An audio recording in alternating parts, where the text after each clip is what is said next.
mine also. I'll send you. Yeah, email me the deets. Well, I feel like that's more of a story. Yeah, definitely. Although great turnout. Well, actually, he's going in. It's still pretty good.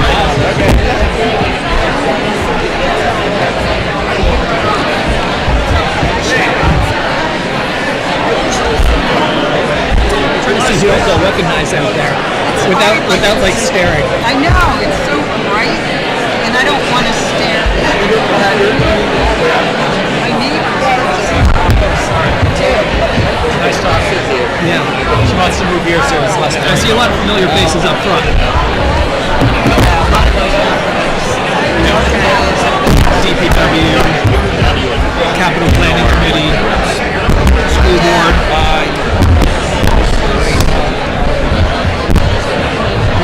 Brett from the crowd too. A lot of responses. Yeah, but Brett's in the show. My son was going to come tonight, but he chickened out.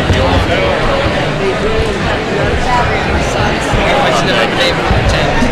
She's obviously How old is he?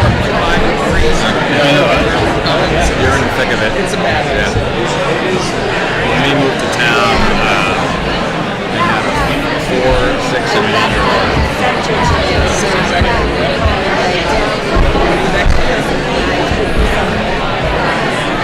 What did you do? 14. Hello. How are you? Good to see you. Oh yeah, there's DeRosa. Right there. Hi, Jody. Oh yeah.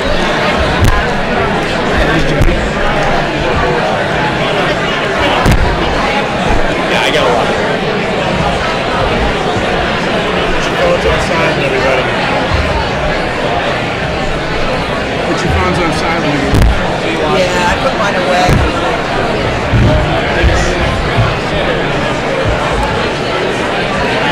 Yeah, I've got mine on silent.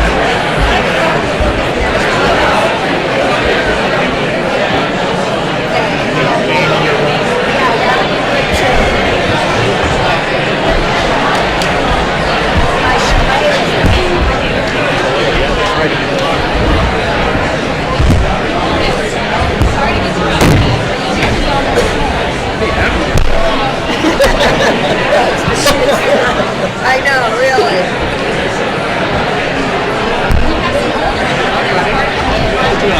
Anchoring us.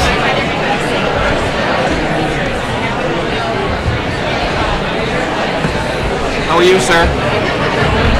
Good, thank you. You look good? I don't know what you're doing.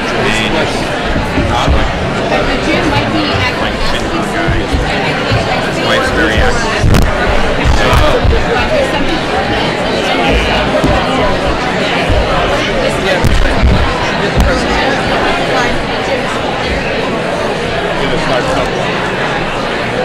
There's no audio coming in. How many people can you, what's the capacity of that? We're going to see that? I understand. Swap with them for some of the Small crowds. You know what? You can also ask people to start moving in. There's some random gym set up. I'm curious how many like over there. 20, 30. Everybody moved to the same gym. Yeah, that's what I want to say.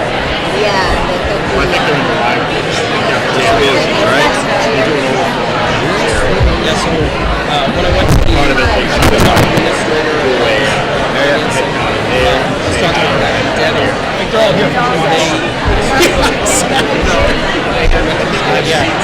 Engine rated on that thing. How many cc's we talking here? Drag in rate. Well, I don't know. Can I get the mic? I get a mic.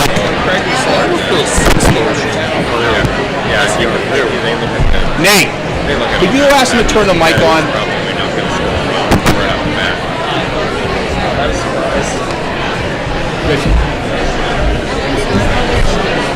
She was looking at the camera. It's pretty safe. Hopefully it's not going to come out. If not, I'm not going to have you come out if they're ready. know, because I predict this. Yeah. I don't know. I don't have to speak. I think it would have tonight, so go with it. Typically, I hope so. If there's any change, they would let us know. We would have decided. That's actually why we have that I get the biggest freaking town meetings. What time are you filling up everything? I think you're safe. This is kidding.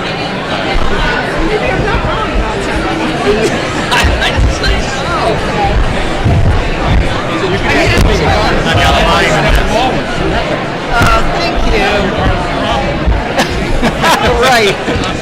I can't complain anymore, right? Good to see you too. It is. We're talking about the Girl Scouts. Keep on the stand up. Give this up. Good to see you, Jim. Hey, how are you, sir? Careful. Are you doing the whole gym? You can take this one if you do. All right. I got this. This is 14 ounces. This will put you over the top. Look at you. I can't see it on the screen. This is.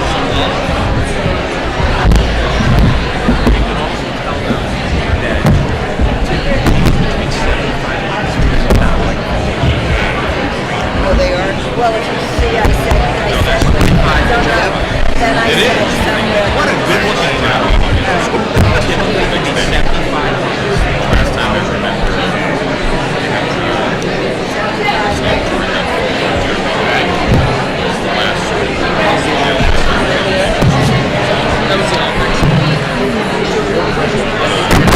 Yeah, we had a good time. Good evening. Good evening, folks. My name is Boris Callaghan, town moderator. In case you haven't noticed, it's a full house. So what I would like to ask the folks in here in the auditorium, if you can move towards the outside or towards the center, there's still a bunch of folks trying to sign in. Also, the gym ground is getting close to capacity. So I really need your assistance with finding seats for everybody. Thank you. And we'll get going shortly. This is why we didn't do this. I can't even fit down here to get it. Yeah. There you go.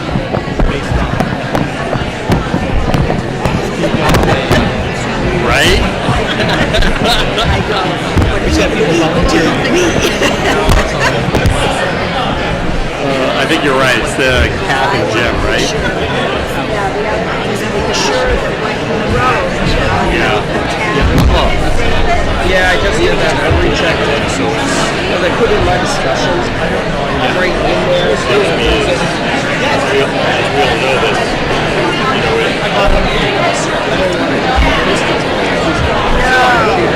That's why I'm trying to Yeah, exactly. Just gets up this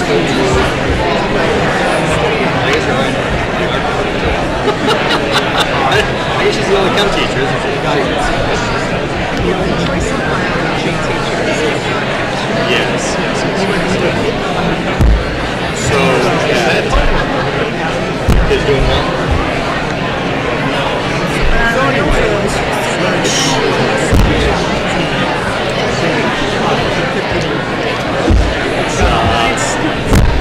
So then he got the.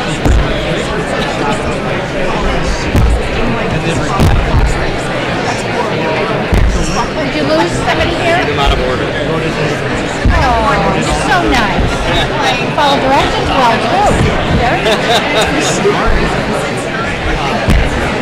Right? Right.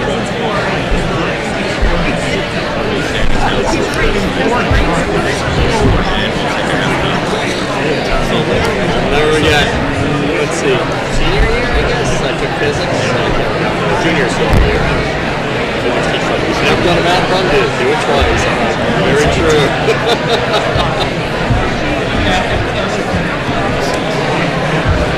Yeah. Harrison, our number 3, we're trying to put a lot of efforts into him now. Yeah, tour out. He's a junior, and yeah, exactly. It's all good. Oh, I can't.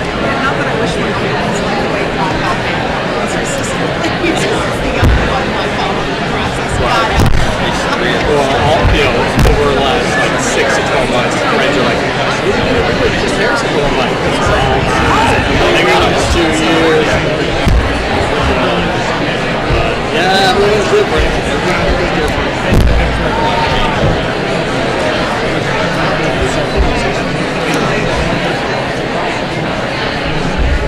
Oh, yeah.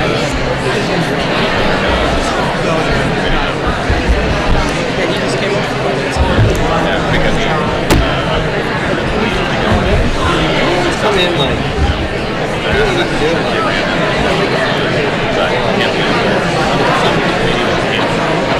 Right, because what my daughter's probably doing is watch the crossroads and they follow it. Don't add, subtract, and just keep having footsteps. I know, I should have stick with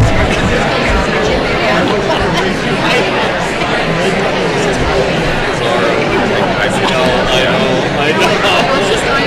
Let's just move forward. She's at the high school. How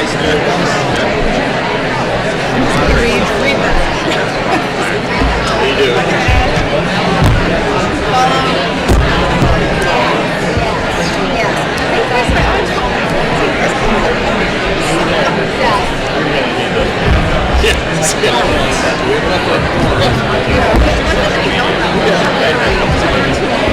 All in all, I think she does a great job at it. Doesn't anybody want to hear about the sewers?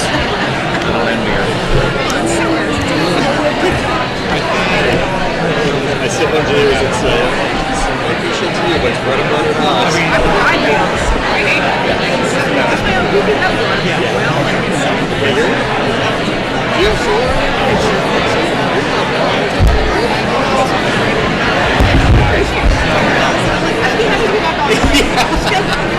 Right, have you ever had relatives? It's usual.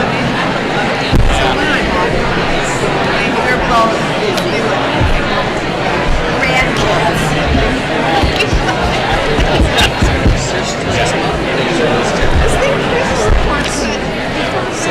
That's a good one. I think that's a human way. It's a human way. It's like, every time I look at my room, I'm like, can I get one more year out of that? It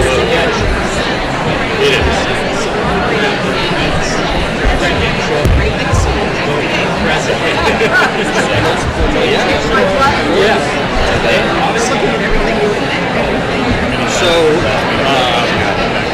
you say like in Boston, whatever it is, maintaining the climate. I like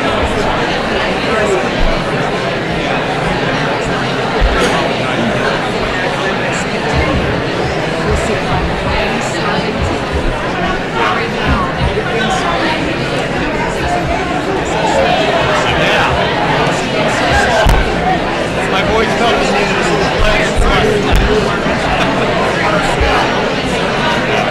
I hear you. So if you were to go on like 28, so you had things just aren't growing, like current attendance of. We were in Shore. Yeah, because Oh yeah. And you know who knows? You have to be. The hot areas are they had license.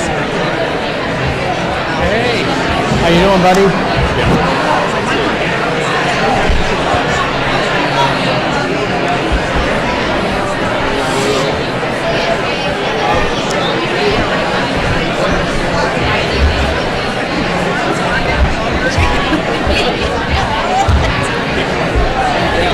Let's diversify the revenue streams, right? It's enough for that. Listen, I know you got a PhD here in fine. And they start the comments like not hot. This is The landlord is applying for a service. Okay.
Thank you. Thank you all for your patience. Thank you all for showing up. My name is Brutus Canareggi. I'm your town moderator. It's awesome to see so many folks here tonight. At this time, I declare that the warrant has been duly posted and published, and that the reading of the warrant is waived. So welcome. The first thing I'd like to do is just recognize my fellow veterans out there, being this is the day before Veterans Day.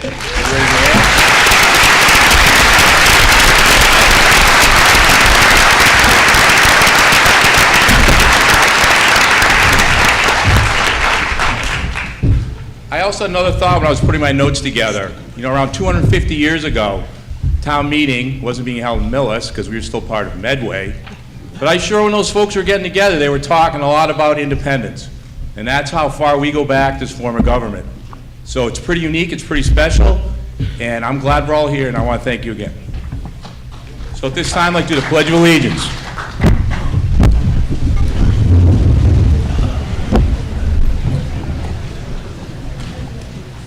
I pledge allegiance to the flag of the United States of America and to the republic for which it stands, one nation, under God, indivisible, with liberty and justice for all. Thank you.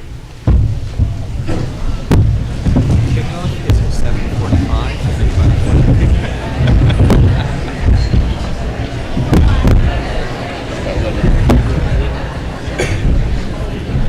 Before I introduce some other folks, I'd like to take a moment of silence for the folks here that remember Miss Kathy McGinnis. She gave over 40 years of her life serving this town. She served everything from the selectmen, she's on the FinCom, various boards. I was on a planning board with her for 20 years. She's a great woman, and this town's going to miss her with the information that she brought forward. So if we have a moment of silence, I'd appreciate it.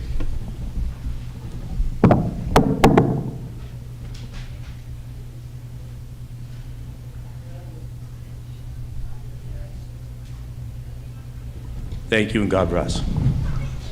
So I'd like to recognize a couple of state officials here.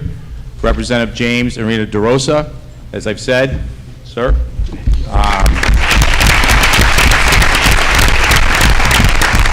I've been doing this for quite a number of years, and he's always been here. I'd also like to represent Representative Marcus Vaughn, who's also here.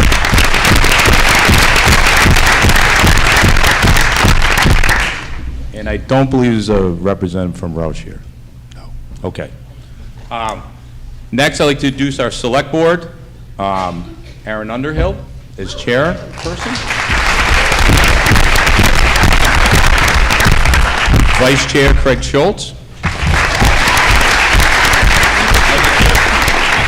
Ellen Rosenfield, clerk.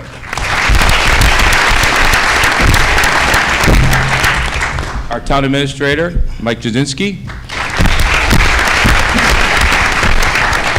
Our finance director, Jody Kersey.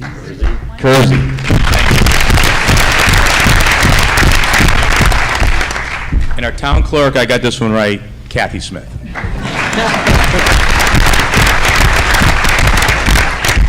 I'm supported by Mr. Jason Talaman. He's our town council. He's an expert in this. If I get the procedures wrong, he will let me know. Our finance committee, the chairman, John Lohr, and he will introduce the new members afterwards. I also tonight, because of the large crowd, I'm going to have two deputy moderators, Mr. James McCaffrey, who's over in the gymnasium, who did this job for a number of years and has always been a mentor to me, and then Mr. Nathan Maltinsky, who will also be filling in as needed. And most importantly, I want to thank Susan, Vara, and all the tellers that are here assisting tonight. They do a wonderful job getting everybody in here, also the Millis Police, Millis Fire, and Millis Public Works. There are a few items on the warrant that require a 2/3 majority. Normally, I'd have to a standing count such votes. But if with your assent of this body, I can be authorized to declare an obvious 2/3 majority vote. So, if you assent to allowing me such authority, please say aye. Aye. All opposed? Jim in the gym.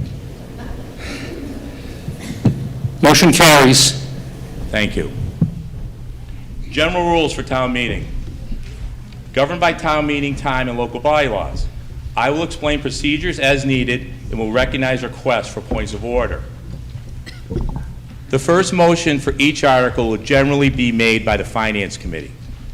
Those who make motions will have the first opportunity to explain the motion. All comments and questions shall come through me, the moderator. Please step up to the mic and provide your name and address.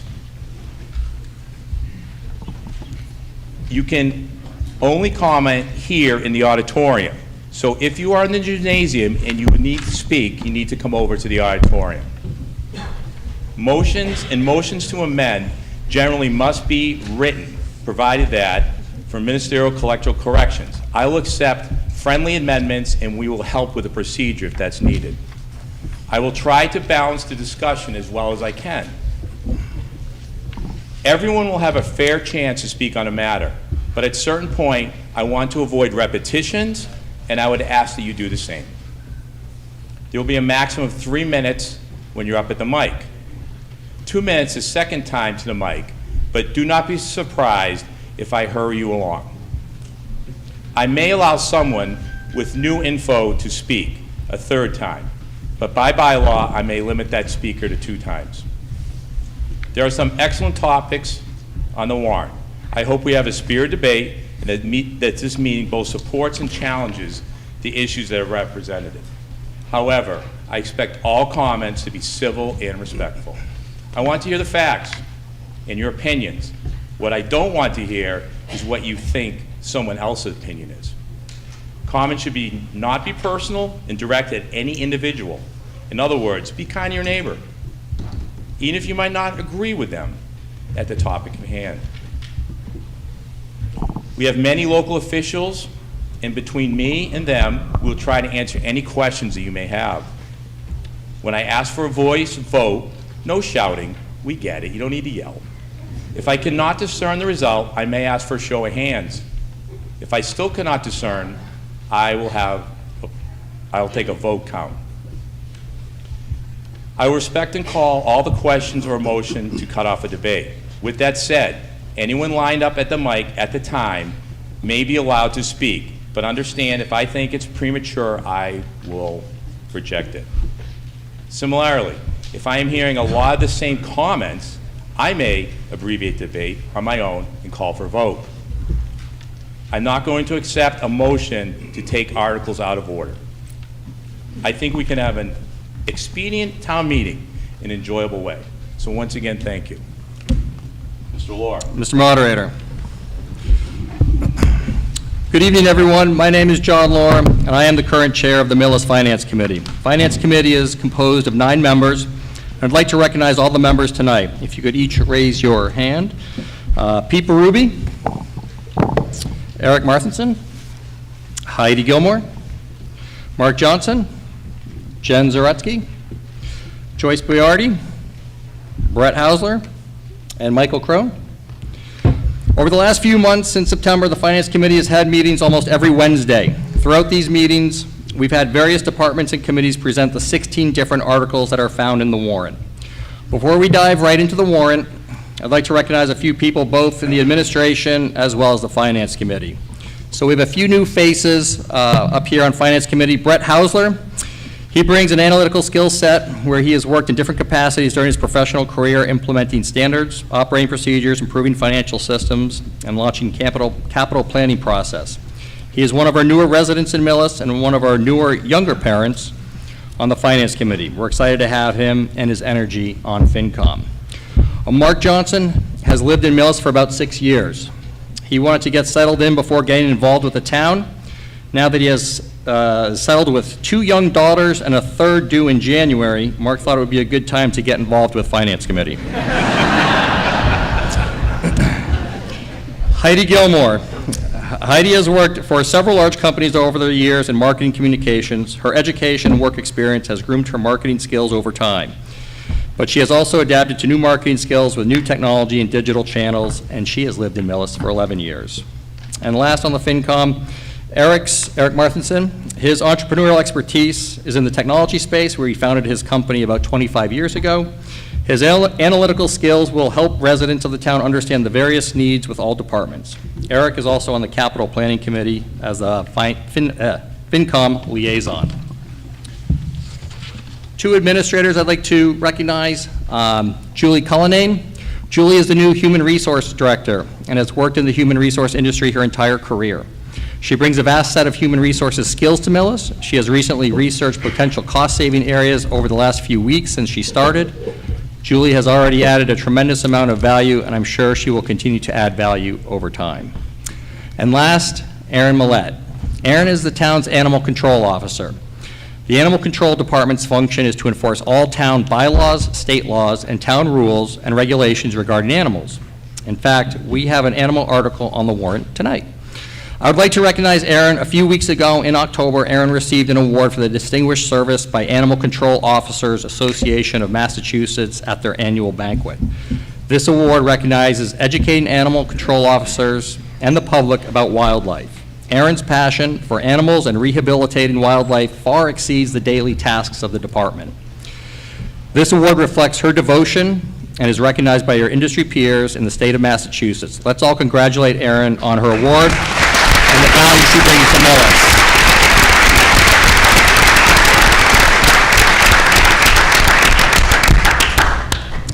Thank you. I want to thank the Select Board, School Committee, town administrators who have provided financial details and municipal guidance throughout the entire process this fall. We will be voting on 16 articles tonight. Our goal of the Finance Committee is to understand the needs of each department and the requests made this fall.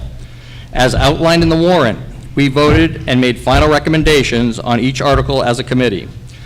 We will present each article at tonight's town meeting and then, through the moderator, have the residents vote on each one. So with that being said, let's review the articles and start with Article 1. Pete Berube. Mr. Moderator, Yes, sir. I move that the town vote to transfer from free cash the sum of $15,752.11. Transfer the sum of $9.87 from sewer enterprise reserves, and transfer the sum of $4,167.38 from water enterprise reserves for a total sum of $19,929.36 for unpaid bills from a prior fiscal year as written in the warrant. Seconded. A motion made second. Further comment? Mr. Moderator, Yes, sir. this article is a very ordinary article. It's done routinely, and it really is the reason for the appropriation from free cash and from the reserve funds that have been listed is because when the fiscal year turns over at the 30th of June, if we don't have all of the bills from the previous year, those bills roll over into the next fiscal year, which starts on the 1st of July. So this funding is for free cash to pay for bills and services that were performed in the last fiscal year. Is there any further comments on this motion? This requires a 4/5 vote. All those in favor, please say aye. Aye. All those opposed? Jim and the Jim? Motion carries unanimously. Thank you. Motion carries unanimously.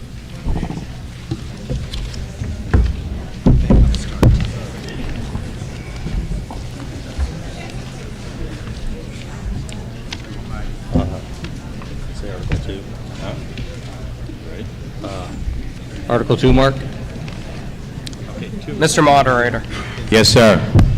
I move that the town vote to transfer from marijuana impact fees, free cash, the sum of $99,155, and from free cash, the sum of $348,075, for a total sum of $447,230 for additional wages and expenses not sufficiently funded under Article 3 operating budgets of the May 5th, 2025 annual town meeting as written in the warrant. Administration, social work services, entire community, $17,500. Police, school resource officer salary, $64,321. School Adjustment Counselor, 1 FTE, $17,334. Tri-County Debt Assessment, $348,075, for a total fiscal year 2026 balance of $447,230. This will require a majority vote. The Finance Committee unanimously recommended approval of this article 8-0. Second. Motion been made and seconded. Is there any further discussion? Mr. Moderator, Yes, sir. this article authorizes the transfer of funds in the amount of $99,155 for marijuana impact fees and $348,075 from free cash to pay for the wages and expenses that were planned to be supported by such funds. Thank you. Is there any further discussion? Please come to the mic, identify yourself.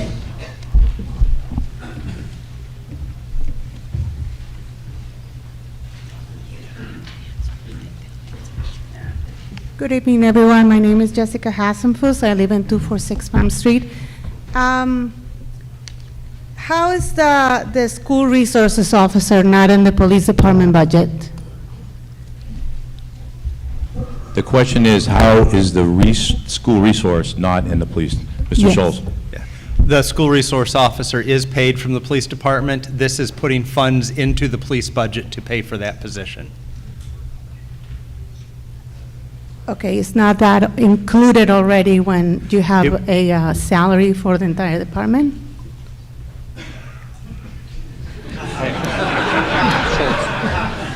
Mr. Schultz?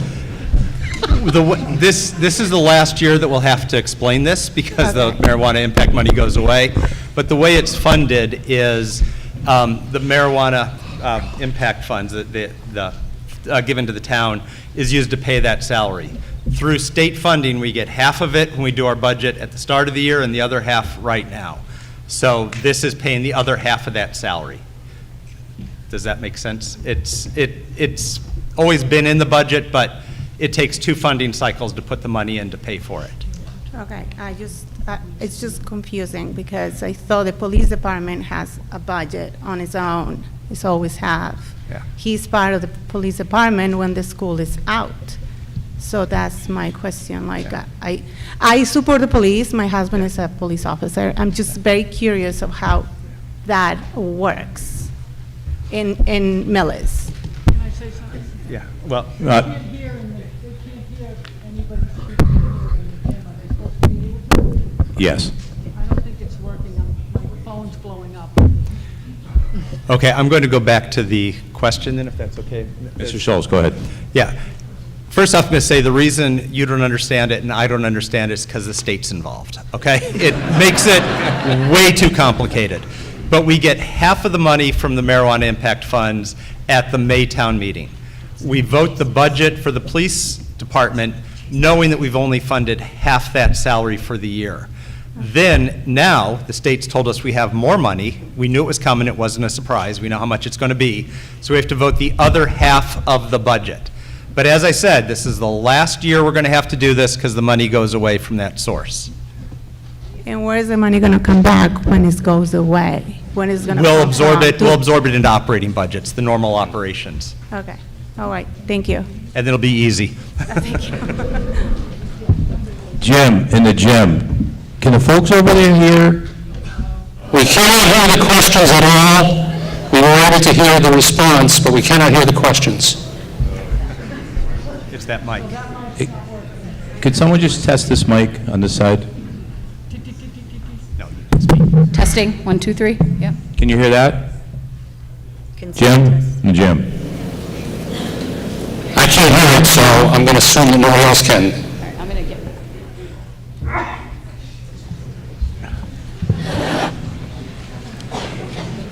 Folks, I'm sorry, we just got to take a minute to try to get the audio The microphone. working. Thank you.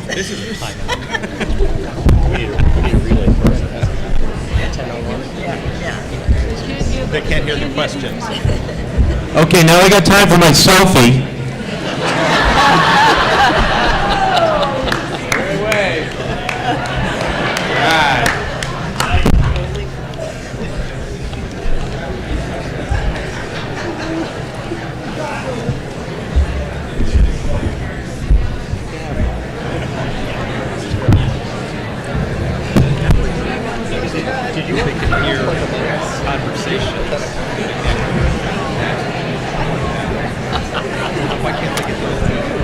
Jim, can you hear me now? Yes, we can hear you now. Hey, I got meetings all day. I know, right? Yeah. Where am I more? I got Zoom and then Cambridge area. No, this is part of town meeting.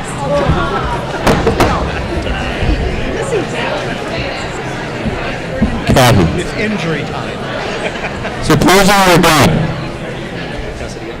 Can we test it again? Does anyone stand up at that mic and just see if it works? Come on, we need a volunteer. There you go, sir. You don't have to identify yourself. It works. No, inside. Hello? Hello? Thank you. Thank you. Try that one too.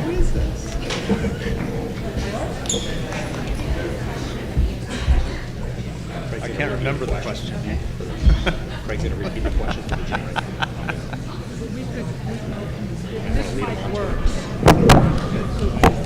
Yeah.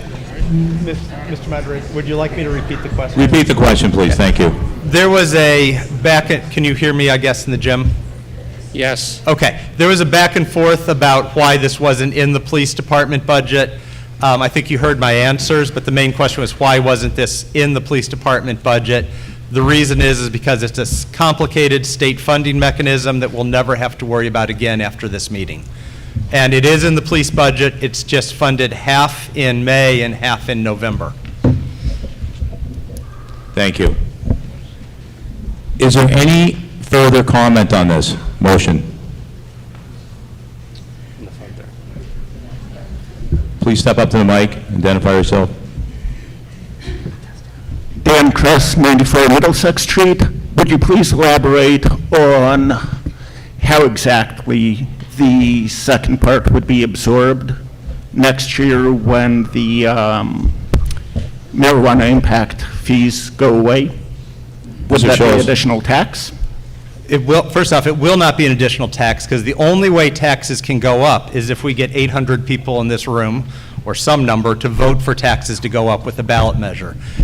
For something this small, we would have to figure out how to do it at the May town meeting. I don't want to spoil the surprise. Please come back in May.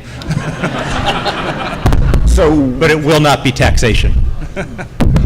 Would we have a police officer position that is not, potentially not funded? I would suggest we're not going to deliberate the FY27 budget tonight. We have plenty of time to get to that.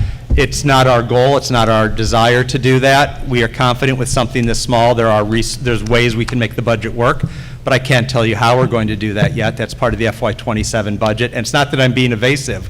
This is the first question we've ever had about the FY27 budget. Happy to be first. Thank you. Thank you. Is any further discussion? Seeing no one? This is a simple majority. All those in favor, please say aye. Aye. Opposed? Jim in the gym? Motion carried unanimously. Motion carries unanimously. Thank you. Good. Mr. Moderator, Yes, ma'am. I move that the town vote to amend Article 8 of the general bylaws by adding a new Section 51, commercial gas-powered leaf blower noise, as written in the warrant. This article requires a majority vote. Second it.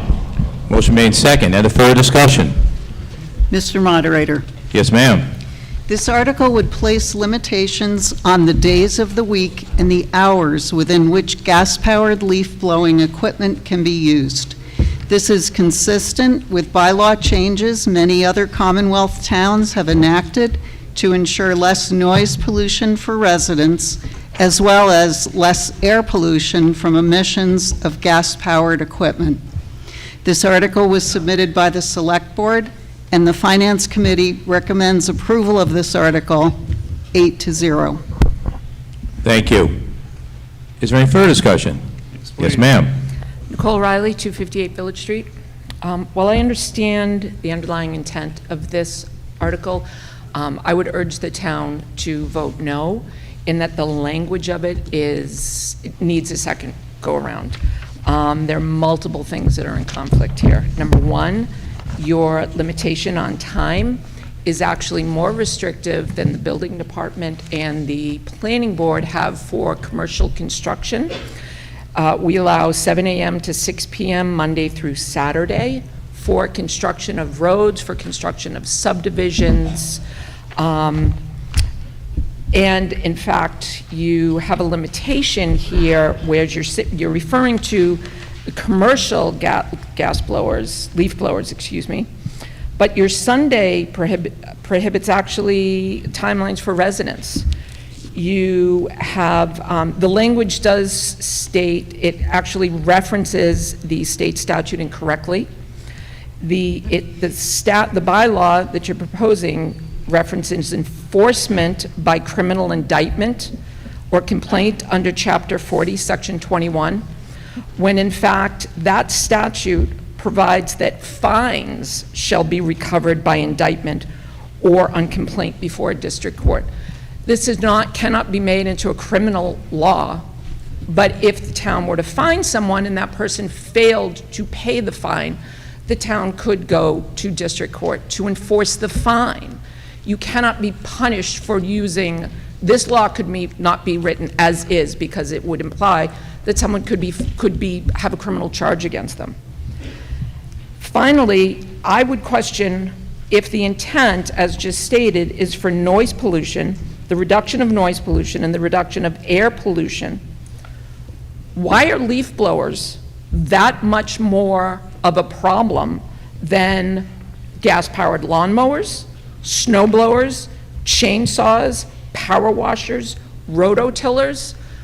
If in the middle of the winter we have a snowstorm and my neighbor has their driveway plowed, if this goes into effect, someone could come in with their commercial snow blower could come in and run a snow blower at 2 in the morning to clear off their driveway, their front walk. Why is that more of an issue of noise pollution than me having my landscape person come at 5:05 in the middle of the summer? So again, while I do understand the intent of this, I do believe that the language here has a lot of issues, could be challenged, and I would request that the town vote no, and the select board or whoever originally drafted this have a second go of it. Thank you. Thank you.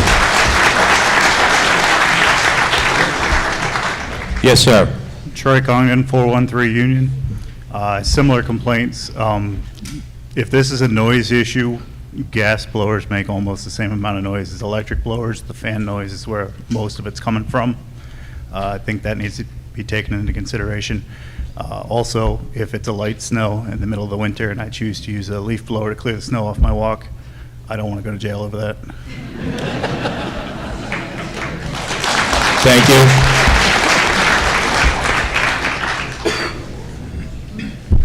Is there any further comment? Yes, sir.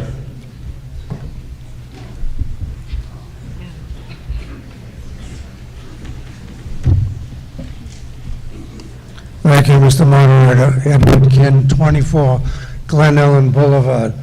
As I read this proposed section 51, it says a commercial landscaper is defined as a person or entity that receives compensation to utilize landscape maintenance equipment, including leaf blowers. Where does it define what is the other type of maintenance equipment other than leaf blowers, and does that apply to them? I find it very confusing and legally don't understand it. Good job, buddy. Thank you. Any further questions? Yes, sir.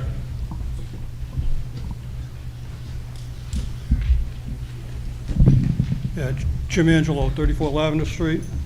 I think the hours, well, first of all, I don't agree with this motion, but, you know, like May, June, July, August, September, it doesn't get dark till 8 o'clock. I mean, I work for a living, I come home, I want to do my yard work.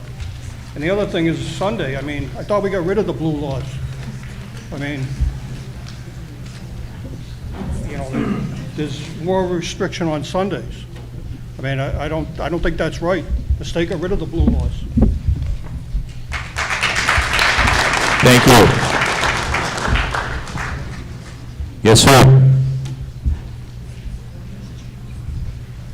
Mike Peeler, 7 Heritage Path. So it doesn't sound like I'm in favor of this, but I just want clarification. Are residents exempt from this, and it's only for commercial entities that are performing these? Yes. Okay, so as a resident or living in my house, I could come home. Mr. Scholes? Yeah, Mr. Moderator. I've got it on. The second paragraph down started permitted hours of use, says gas-powered leaf blowers may be operated by commercial landscapers. This only relates to commercial landscapers. Homeowners are allowed to do what it wants. And the first sentence, thank you, Ellen, is a commercial landscaper definition is listed there. So it does, the intent is, and I'm sure we're going to hear why it's not, but the intent is, when it was written, was to apply to only commercial landscapers.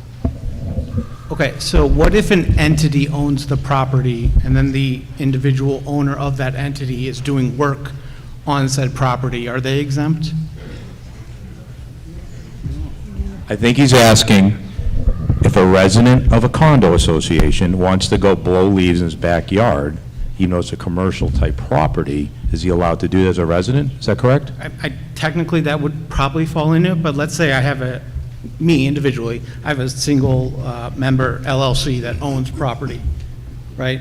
And then I myself go as the single member and do yard work at the property. Yeah. Am I exempt from this because I'm not getting paid?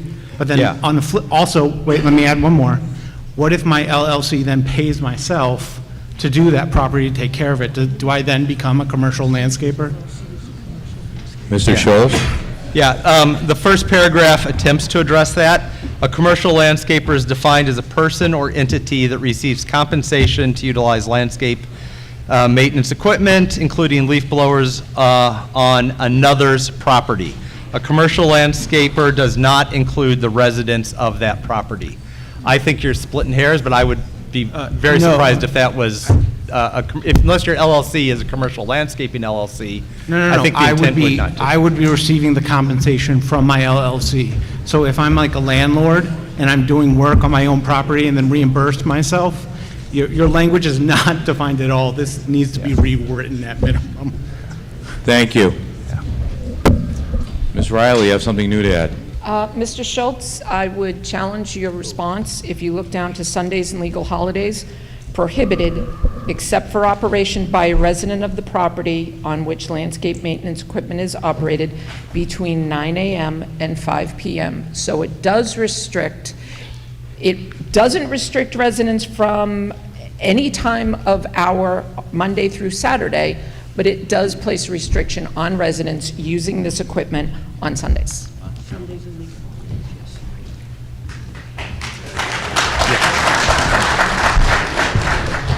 Yes, sir.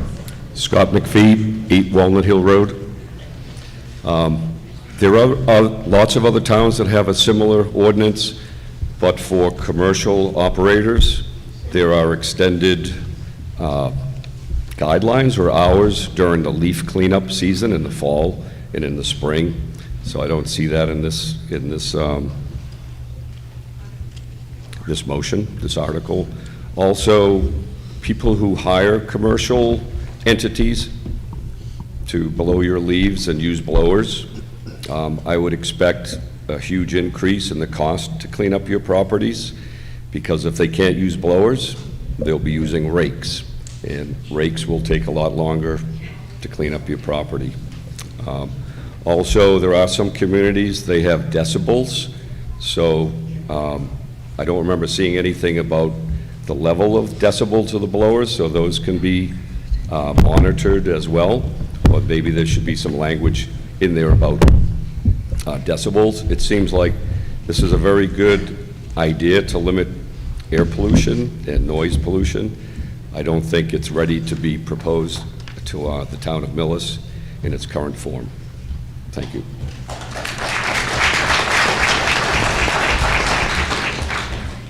Any further comments? This is a majority vote. Just to explain, when I ask for yes, that means you want this. When I say no, that means you don't, okay? All those in favor of the motion, the way it's written, please say aye. Aye. All those opposed? Nay. Jim and the Jim? The motion does not carry. I also agree there was not a majority here. Motion fails.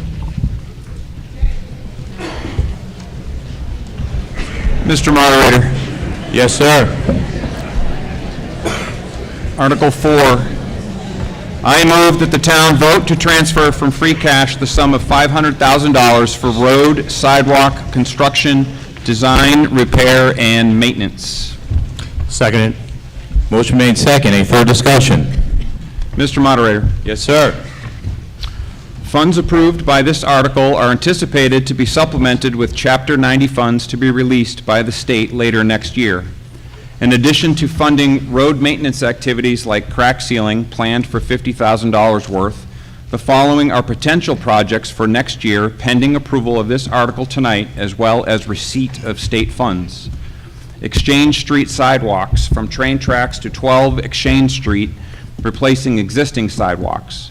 Exchange Street and Main Street intersection, replace intersection as designed by Beta Engineering, funded by a state DOT grant.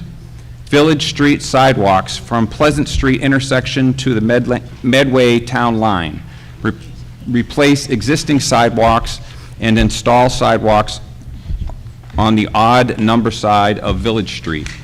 Norfolk Road from Village Street to Norfolk Town line. Milling 1.5 inches of roadway and replace with 1.5 inches of bituminous concrete. Van Cleek Road from Exchange to End, milling 1.5 of roadway and replacement with new 1.5 inches of pavement. Baltimore Street from Pleasant Street to Norfolk Road, milling of 1.5 inches of roadway and replacement with same. New. Cedar Street from Farm Street to the End, reclaim the road by replacing 2 inches of base and 2 inches of top bituminous concrete, which is considered a full depth repair. Causeway from Medway to the town line, Medway Town line to 49 Causeway Street, overlay the entire roadway. The Finance Committee voted unanimously to recommend approval of this article. Thank you. Is there any further discussion on this? This is a majority vote. All's in favor, please say aye. Aye. Opposed? Jim? Jim? Motion carries. Thank you. Motion carries.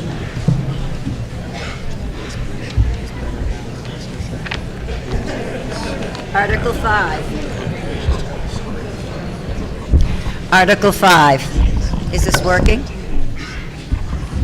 Is it working? Okay. I move that the town vote to transfer from free cash the sum of $100,000 for tree pruning and removal. A majority vote is required. Second. Any further discussion? The DPW is appropriated $25,000 a year from the general fund to remove dead branches of trees on town property that poses a hazard to the community. This is a service that must be contract work at prevailing wage under state contracts. Typically, it costs $7,500 to $10,000 a day to have trees trimmed or removed. With the overwhelming need for branch tree removal, an additional $100,000 is being asked for to provide safety to the community. There have been exceedingly amounts of calls coming in for the trees, for the danger of the town. Let's see. If approved, this article will allow the town to move forward with the removal of trees and branches the town tree warden deems unsafe. The FinCom recommends this article 8-0. This was submitted by the Select Board. It must pass by a majority vote. Thank you. Any further discussion? All those in favor, please say aye. Aye. Opposed? Jim? Motion carries unanimously. Thank you. Motion carries. Mr. Moderator. Mr. Orr. Article 6. I move that the town of Millis appropriate the amount of $125 million, which includes the $1,300,000 that was already appropriated for feasibility study and schematic design for the purpose of paying cost to design, construct, and furnish an addition and renovation of the Millis Middle High School located at 245 Plain Street. Scope of project includes the construction of a new academic wing and renovation of the existing academic spaces and common spaces, inclusive of all building, mechanical systems, along with associated site work improvements and including the payment of all costs incidental or related thereto, the project, which school facility shall have an anticipated useful life as an educational facility for the instruction of school children for at least 50 years, and for which the town of Millis may be eligible for grant from the Massachusetts School Building Authority, known as the MSBA, said amount to be expended under the direction of the Millis School Building Committee. To meet this appropriation, the treasurer, with the approval of the Select Board, is authorized to borrow said amount under MGL Chapter 44 or pursuant to any other enabling authority, and to use construction manager at-risk delivery method. The town of Millis acknowledges that the MSBA's grant program is a non-entitlement discretionary program based on need as determined by the MSBA, and any project cost that the town of Millis incurs in excess of any grant approved by and received from the MSBA shall be the sole responsibility of the town of Millis. Provided further that any grant that town of Millis may receive from the MSBA for the project shall not exceed the lesser of 1, 59.08% of eligible approved projected costs as determined by the MSBA, or 2, the total maximum grant amount determined by the MSBA, provided that any appropriation hereunder shall be subject to and contingent upon an affirmative vote of the town to exempt the amounts required for the payment of interest and principal on said borrowing from the limitation on taxes imposed by MGL 59, Section 21C, Proposition 2.5, and that the amount of borrowing authorized pursuant to this vote shall be reduced by any grant amount set forth in the project funding agreement that may be executed between the town of Millis and the MSBA. This article requires a 2/3 vote. Second. Any further discussion? Mr. Moderator. Yes, sir. Article 6 is to appropriate the necessary funds for the School Building Committee recommendation for the renovation addition of the Millis Middle High School located at 245 Plain Street. Article 6 is not just about construction cost of the renovation addition of the school. It's about the investment for the future students, town, and community. I want to start by acknowledging how much work has gone into this process. Most of you are aware, but let me do a quick recap to ensure everyone understands the dedicated resources and effort over the last 4 years.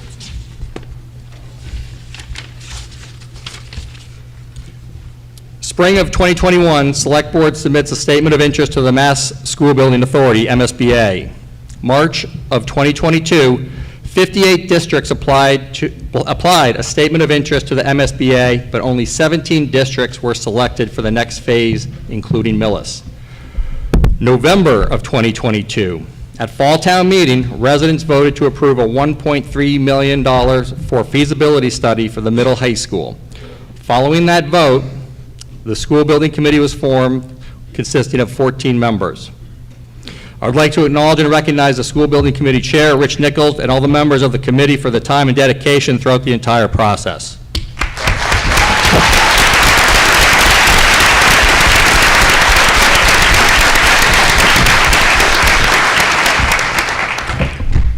Over the next 2.5 years, the School Building Committee worked tirelessly with committee, the School Superintendent, Robert Mullaney, and other committees such as the Permanent Building Committee, the Capital Planning Committee, and the Finance Committee.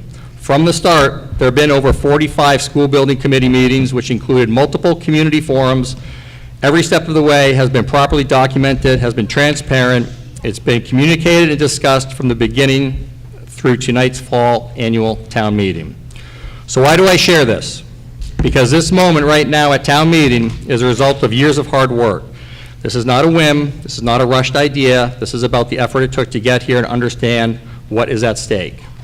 So what is the cost? If you turn to page 2 at the bottom of the Finance Committee report, all the numbers are outlined here regarding the cost of the project. I'm rounding the numbers here. This is a $125 million project, of which the MSBA will pay 55% and Millis will pay 45% of the project. 55% is $68 million, again rounding, and the 45% is $56 million. The 45% or $56,250,000 will be financed over a 28-year period. The expected tax rate is 1.51 per $1,000. So, for example, a $605,209 average assessed value home, the tax increase would be $914 a year or $76.17 a month. Based on the construction timeline, these taxes would not go into effect until the end of the construction toward the spring of 2029. What is the opportunity? First and foremost, the town has a rare opportunity of getting a grant from the state for $68 million. If the town votes yes tonight and at the ballot on December 8th, this $68 million is for Millis. If the town votes no, we do not get this $68 million grant. We do not get a renovation addition. We default to the do-nothing plan, which will cost about $75 million over 10 years, or $19 million more than the current option. And that is if every override repair article is passed over that time span.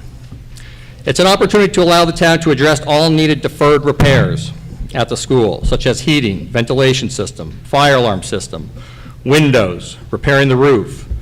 The school reviews the facility annually and prioritizes the repair needs. Not all repairs are addressed based on the annual budget. Going forward, the Capital Planning Committee will coordinate with the school committee a scheduled maintenance plan, just as it is done with the library and other town buildings. It's an opportunity to meet future student population trends. The New England School Development Council, NESDAC, conducted enrollment projections for Millis over the next 10 years, showing a slight increase each year. It's an opportunity to comply with current school building codes for classroom space and learning. The energy-efficient design will make it cost-friendly for the long term. It's an opportunity for the town to bring the school building into modern-day learning environment. The school layout, many of us experienced while growing up, is much different than it is today. The town needs to adapt to these new learning standards. It's an opportunity to obtain and retain both students and teachers. This is not just an investment in the physical capital, but an investment in the human capital as well. Last, it's an opportunity to potentially increase property values. Millis is a desirable community. The schools are desirable for students and teachers. Millis consistently ranks as one of the top 50 schools in Massachusetts. Let's maintain this high standard. Remember, this is a two-step process. Everyone should have received an orange card in the mail about a week or two ago. Step 1 is to vote at town meeting tonight for Article 6. Article 6 is to appropriate the funds for the school building committee recommendation for the renovation addition for the Millis Middle High School located at 245 Plain Street. Step 2, the special election ballot vote, which is 4 weeks from now on Monday, December 8th, 2025, at the Veterans Memorial Building. This ballot vote is what authorizes the tax increase for the town's share of the project. A few final remarks of why now.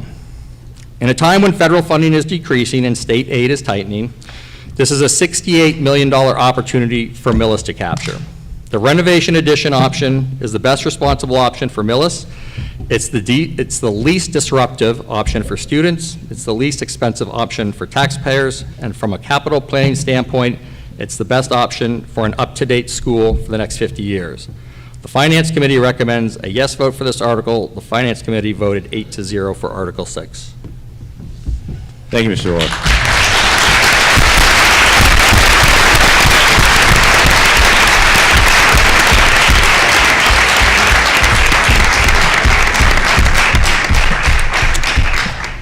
I have a feeling there might be a couple comments on this, so please speak into the microphone clearly. Thank you.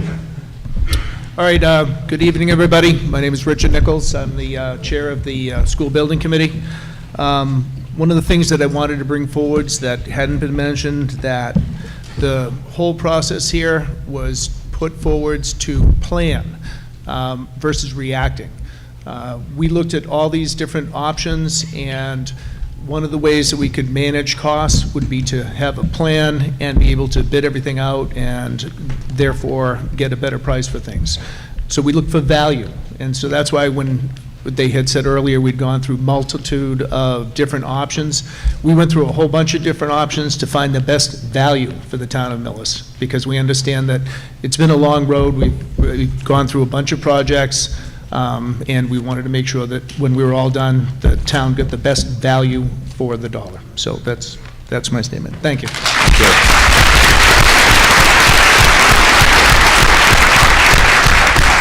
Yes, sir. Joseph Sotelo, 26 Pearl Street. Good evening, everybody, town council, neighbors, friends. I've been a professional educator for 2 decades, and I don't work in Millis. I moved here because of it. I moved here for the chance of the schools. For the past 2 to 3 years, many of us here in the community, parents, friends, school administrators, teachers, have worked to craft this plan that is both feasible, fiscally responsible, and finally address what our town and children deserve: a renovation of our middle and high school. I'll be voting yes, and I invite you to join us to please consider the facts based on the merits of ABC. A, it's already partially paid, absolutely needed. We've already paid for a large portion of this cost. Massachusetts is one of the only states that is ahead of its time to fund school building projects that collects a portion of sales tax of every single dime. The MSBA, Massachusetts School Building Authority, has already approved and set the funds apart. Now they're guaranteed. A vote of yes being a requirement to start. If we decline to reclaim our funds, as already stated, they will go to another town and be took. If the already leaking ceiling or HVAC fails, then our town, and us alone, will be on the hook. A town in the South Shore is a cautionary tale. They voted to pass on their money, even though it just makes sense. And when they re-entered, accepted, and voted again after 8 years absent, the cost per square foot had gone up 40%. B as in buzzing. Claddiff Brown shows the success of such a plan. It came under budget. The approach has been diligent from the onset. This project is a renovation. It will not be a new build. To use the good bones and save costs was the design and the will. If there is a concern of why the maintenance wasn't undertaken, have no fear. We can just point to ourselves in the mirror. If we are to go back to the future in 8 years' time with a judge and I asking why we didn't vote for this in 2025, it was cheaper then, so hello McFly. Finally, C, cost. There is no do-nothing option. A vote of yes will cost the town less. The Millis Middle School project has the lowest cost per square foot of every single comparable school in the state of Massachusetts. With 54.6% already guaranteed and set aside, it has the highest reimbursement.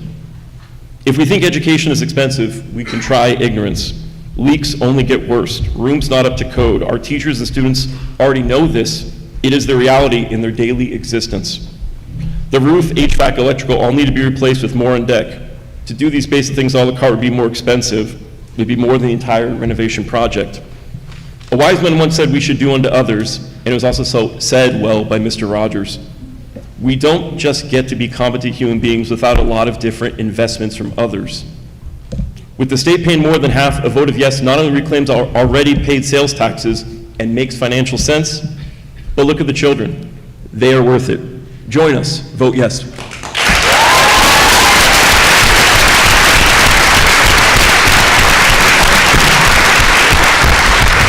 Yes, sir. Thank you.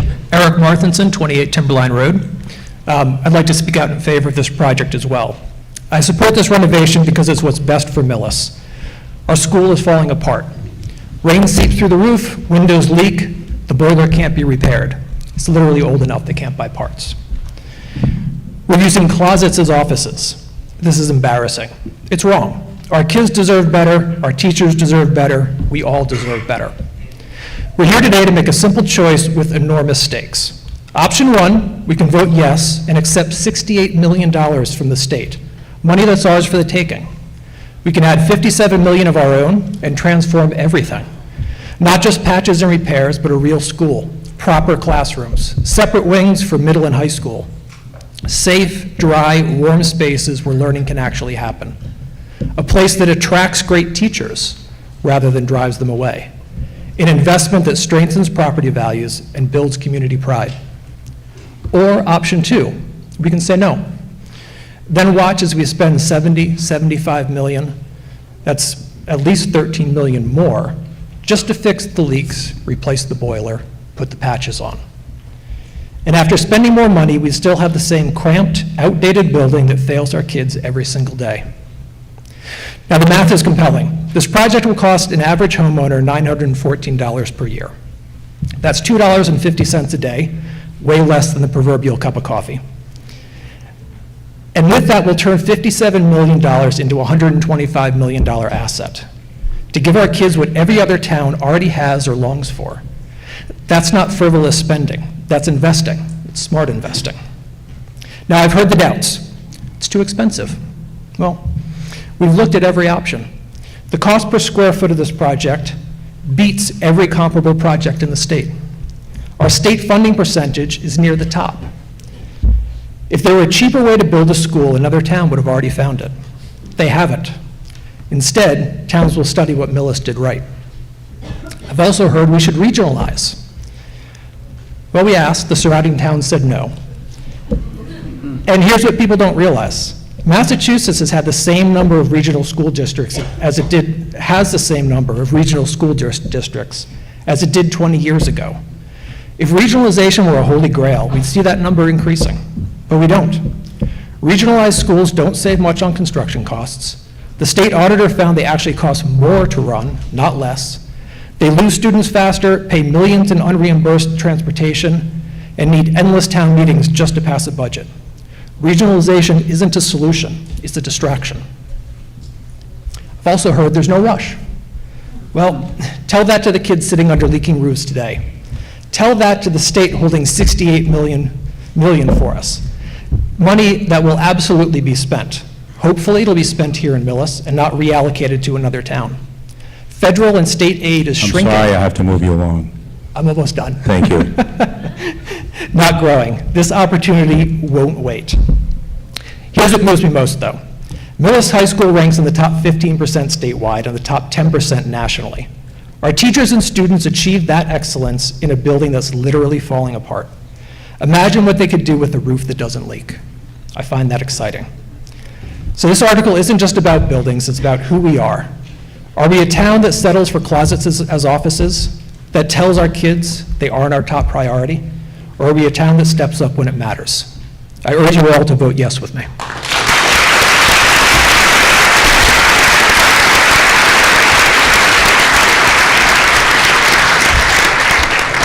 Yes, ma'am.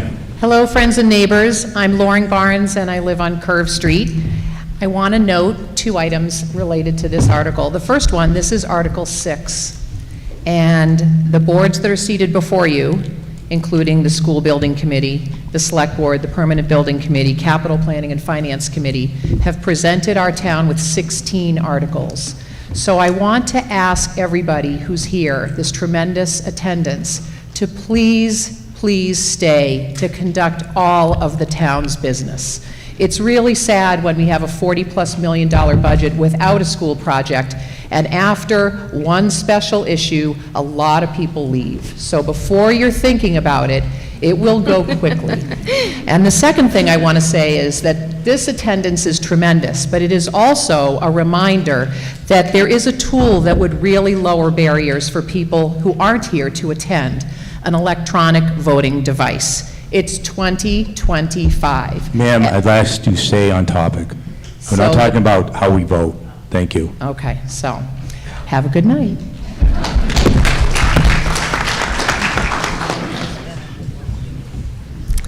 Good evening, Yvonne Fitzgerald, 43 Dover Road. I'm coming from a parent perspective and a teacher perspective. I started teaching in Millis in 2002, immediately fell in love and knew that I was never going to leave. It was an amazing school then, and it's still an amazing school. And what we're asking tonight isn't so much to get this advanced technological state-of-the-art school. We truly are just asking for the bare minimum.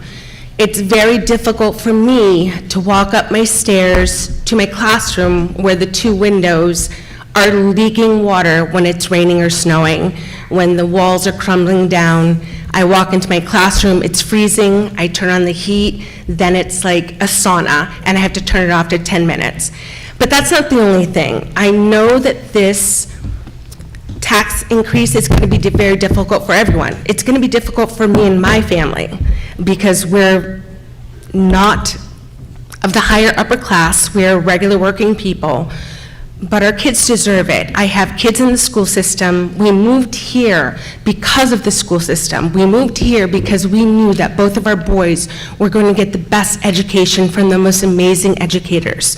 And so we're not asking for a lot as educators. We're just asking you to support us, just asking you to give us something to compete with other schools. I know we have Chromebooks and the kids don't appreciate them, and I tried to let them know, but I think that putting this investment into our schools is really beneficial, not just for us as educators, for our kids to really appreciate the town that we come from. My kids are proud to come from Millis.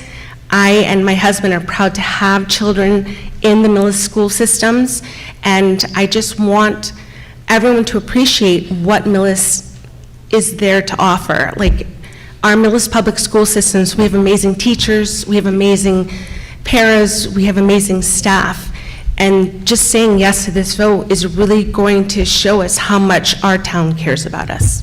Thank you.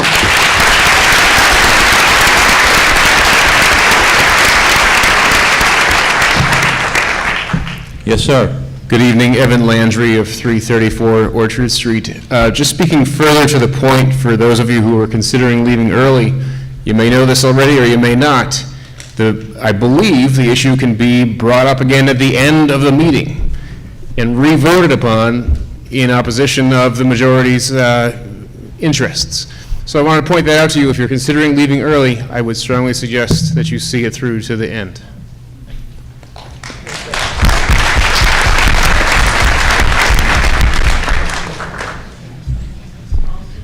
Yes, sir. Troy Congdon, 413 again. This is going to be the least popular opinion in this room right now.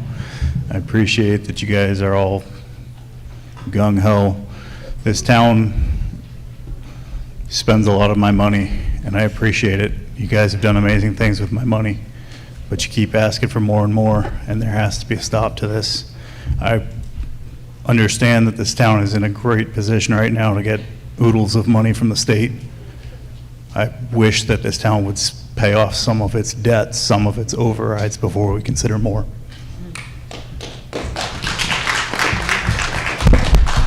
My name is Robert Robichaud. I live at Union Street, number 344. And I'm not here to oppose the school building at all, but rather a question. This article is before Article 14, which is revaluing the city. If the tax rate goes up with the revalue, will that reflect a reduction in the tax rate increase for the school? Mr. Scholes. I'll take a stab at it, and I may pass it off to Jody.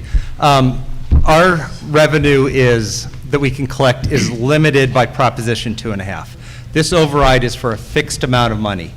Whatever the valuation is, it might change it from $1.50 per thousand to another value per thousand, but we're still only going to collect 50, say a number, 56? Yeah. $56 million, that's all it's going to be collected. This will not be affected by any revaluation. The way Proposition 2.5 works, there's two numbers. There's the valuation of your property and there's the tax rate. And the total amount of money the town can collect is limited to 2.5% more than the prior year, excluding new growth or an override. Got to put those two caveats in there. So as the property values increase, the tax rate would fall on non-excluded debt. This is excluded debt, but it would fall on non-excluded debt. And then that money would basically, I don't know, it's hard to explain, I'm sorry. So as property valuations go up, the tax rate will fall down. All things being equal, if everybody's houses were assessed the same, your taxes would go up 2.5% every year. Now, my house directly across from the school may go up more if a new school is built. Other houses may go up less, but the town can only collect 2.5% more. This is the second time, excluding this.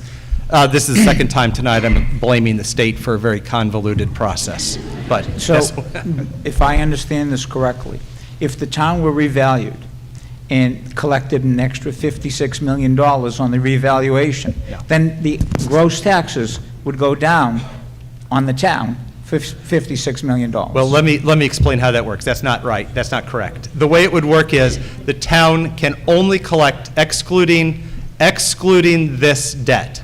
I understand Yeah. putting When the property debt... value, let's just play the game, everybody's property values in this room double. Our houses double in value. Great day for everybody. Our taxes don't double. Our taxes only go up 2.5%, because the tax rate would go, and I'm going to round, from $16 per thousand down to $8 per thousand. So you take the tax rate and multiply it by the valuation is how much taxes you pay. So if everybody doubled, if the average house at $600,000 is now valued at $1.2 million, the town does not collect twice as much money. It collects 2.5% more, and we go from a 16% tax rate down to a $16 tax rate down to an $8 tax rate and become the lowest in our neighborhood. Now, that's never going to happen, but that's the way the math works. So if the revaluation will not change how much a house pays in taxes, it will affect the rate that is attached to that, assuming everybody's house is valued the same. Affecting the rate you have does affect the amount that you pay. It won't, because the town by law can only collect 2.5% more than it collected the prior year. So if the valuations double, our rate has to fall by half, because the law says we can only collect 2.5% more. So with the 2.5% override for the school, if 2.5% was added for the revaluation, there would be a 5% tax increase for the year. No. This is a whole different bucket. This is $56 million we're borrowing for just this project, and it's $918 per home.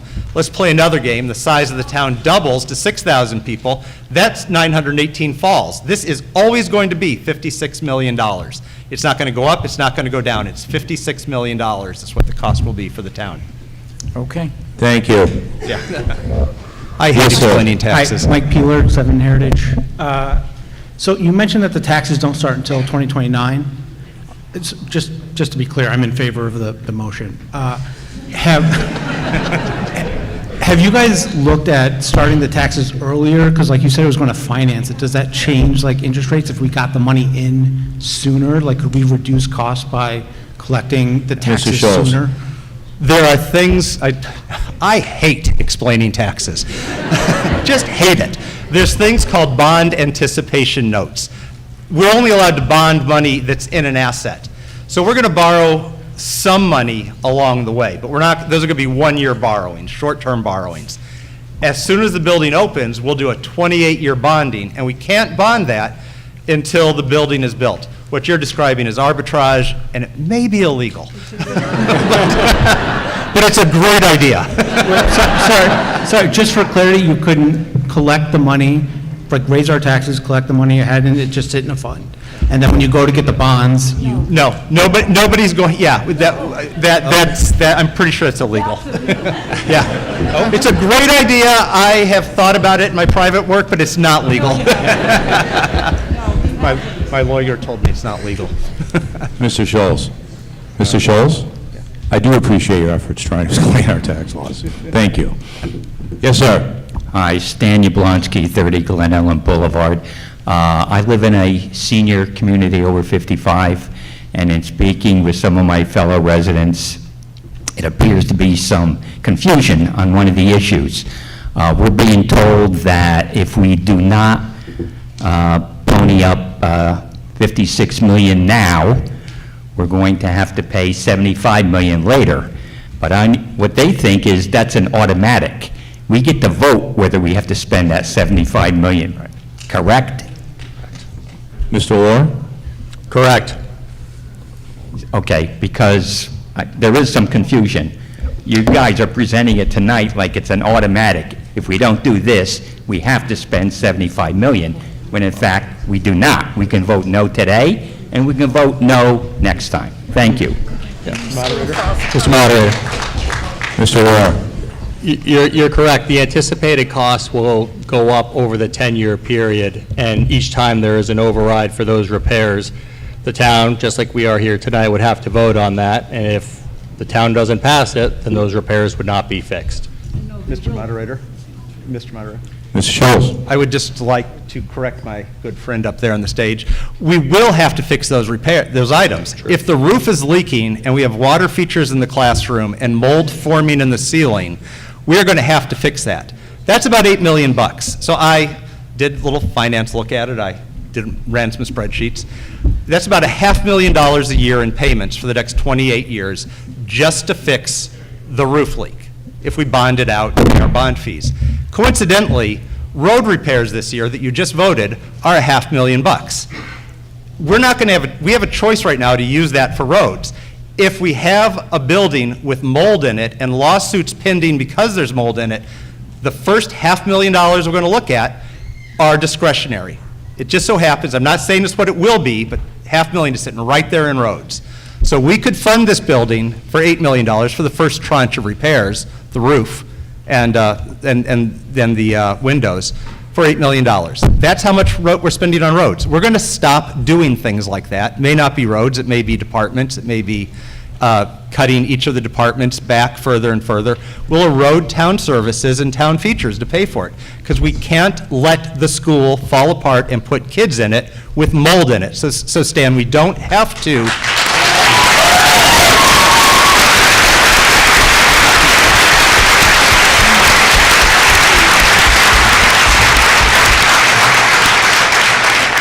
We do have a choice. We don't have to vote for this, and we don't have to vote for the subsequent overrides.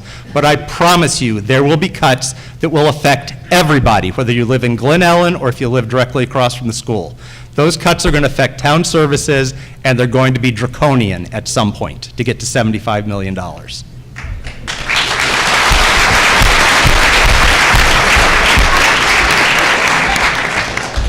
Yes, sir. This is Dan Flanagan, 6 Holbrook Way, and I just want everyone to know that Craig just stole my answer, but it was way better than I could have ever done, so I just want to thank you, Craig.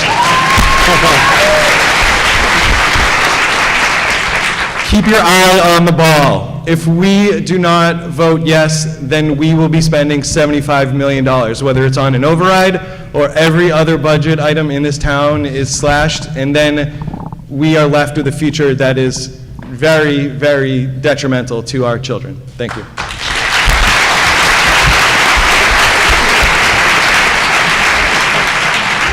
Yes, sir. How's it going? Ryan Martino, 1 Walnut Hill Road. New to the town, I have 15 years experience in commercial construction.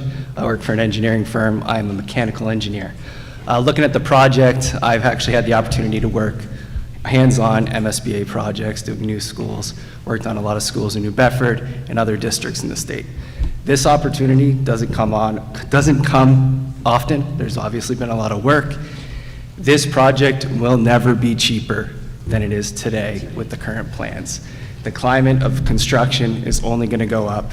The time would be now, and that would just be a professional recommendation. Thank you.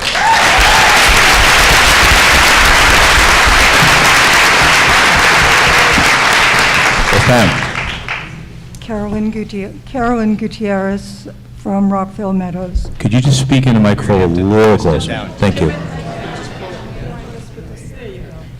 I have a question for senior citizens who might be thinking of not voting in favor of this. How many of you would like to have your grandchildren in a substandard school?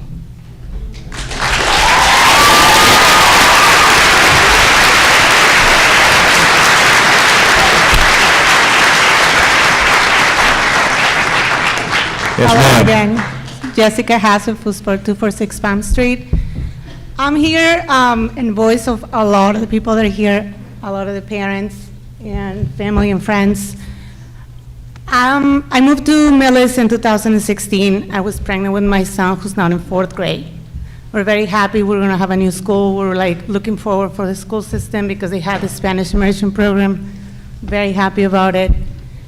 I have 3 kids in the school system, 4th grade, 8th grade, and a senior. My 8th grade and senior are very good students. They're very proud to go to Millis. They love their teachers. They love the system. I love the teachers. They're all very nice, and I think they deserve better than this. I know that maybe my 8th grader and my 4th grader will see the school because my senior obviously is leaving, but I think in my perspective, with my family, I see this not only for my kids, but the future kids that are going to move to our town. Our town is wonderful. My kids are student athletes. They're very, very happy when they play for Millis. They feel so proud to represent. I'm sorry if I'm getting emotional, but they they get so happy and proud when a little town in Millis, like Millis, goes and beat a town like Foxborough in basketball, and it's like, it's amazing. So having a school that represents that for our kids, the people who are thinking not, please rethink, because I love my town. I'm an immigrant.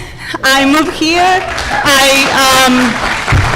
I'm proud to be a naturalized citizen, and I just, please vote yes. Our kids deserve it. Our future generation deserve it. And thank you.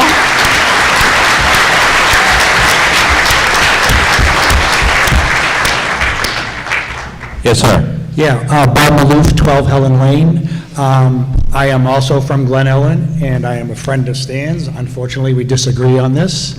But I have a question through you, Mr. Moderator, to whoever can answer it. I don't know if accreditation was an issue when we presented the project to the MSBA, and if we don't do what we need to do with the school, would accreditation ever become an issue? Would someone like to answer that? Mr. Superintendent?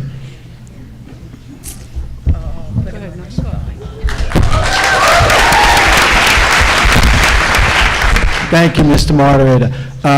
When we had our last accreditation in 2014, one of the standards is the building facility, and NEASC, which is the accrediting body, noted deficiencies in our building, and it could become an issue for future accreditation. It was not a standard that we failed the last time, but the deficiencies were noted. Thank you. Thank you. So if you're concerned about your property values, try living in a town with an unaccredited high school.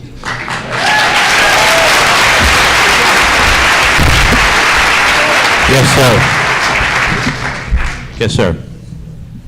Am I up? Yes, Okay. yes, you are. Thank you. Joe Murray, 11 Jameson, also part of the Glen Ellen community. I guess I'd like to make 3 points, and most of them have been repeated. But I think for clarity, Mr. Schultz, you did a wonderful job. If we don't vote yes, we will not get the $56 million. So 68 million, excuse me. It's the 50s, anyway, $68 million. Now, I'm, like all of us, very, very financially sensitive. And to me, this is a slam dunk. I mean, I'm having a hard time understanding how we want to vote no and therefore pay more money. I mean, that does not make sense. Number 2, and I'm looking at the select people, and this didn't happen yesterday. This has been a matter of neglect by the town of Millis, both us who live here and the administration. This should never have gotten to the point of where it is today. It is embarrassing. And so, at some point, we all have to say, the buck stops here. We're going to get this thing done right.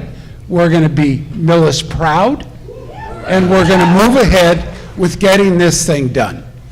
And last but not least, I still believe in the common good. I believe that, in fact, There are things that we don't directly get benefit for, but we want to support it because we are a community. We are one. And I ask you to vote for that.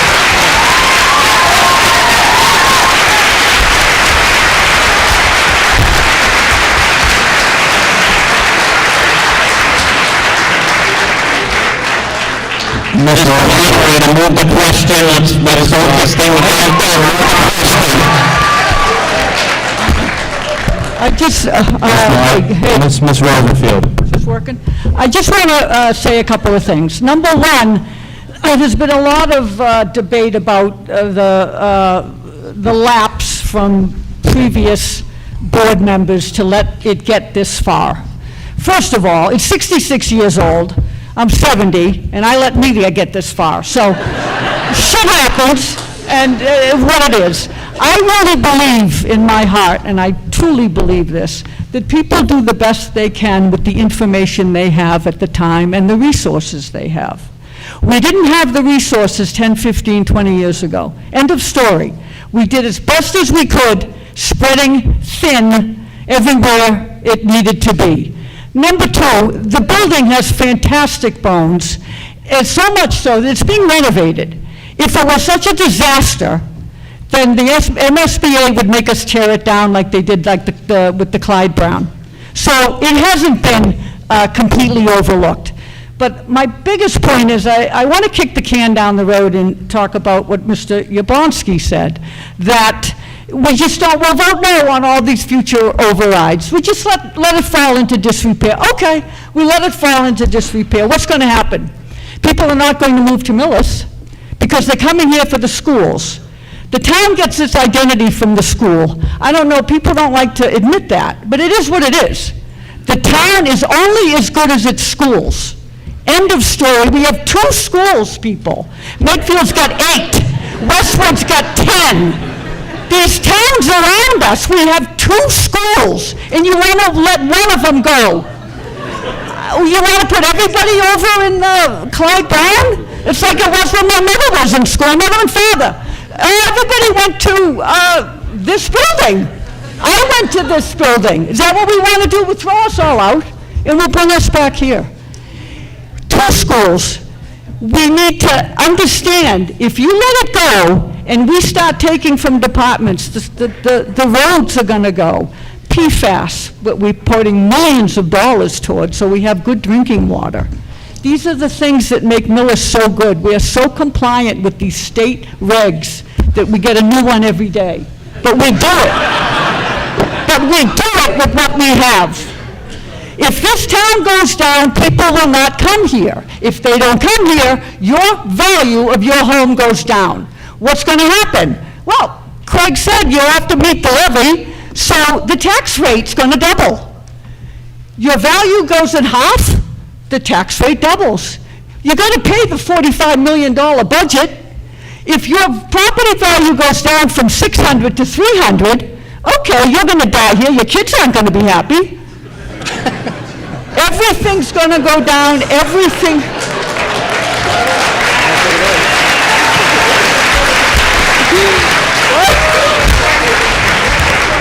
It is what it is. So there's no, when we say there's no do nothing. Thank you. Scott, there's no do nothing. Thank you. Thank you. Would anyone else like to add anything?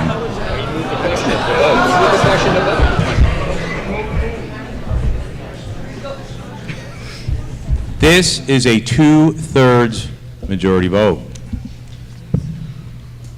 All those in favor, please say aye. Aye. All those opposed? No. Jim and a Jim. By voice vote, more than 2/3 approve. Motion carries.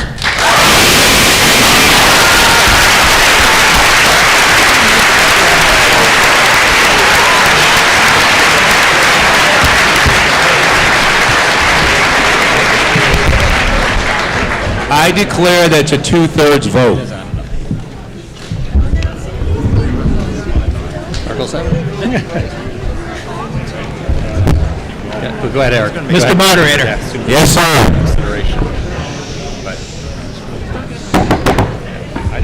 We still got a little more business to do. I'm not sure how I follow that one.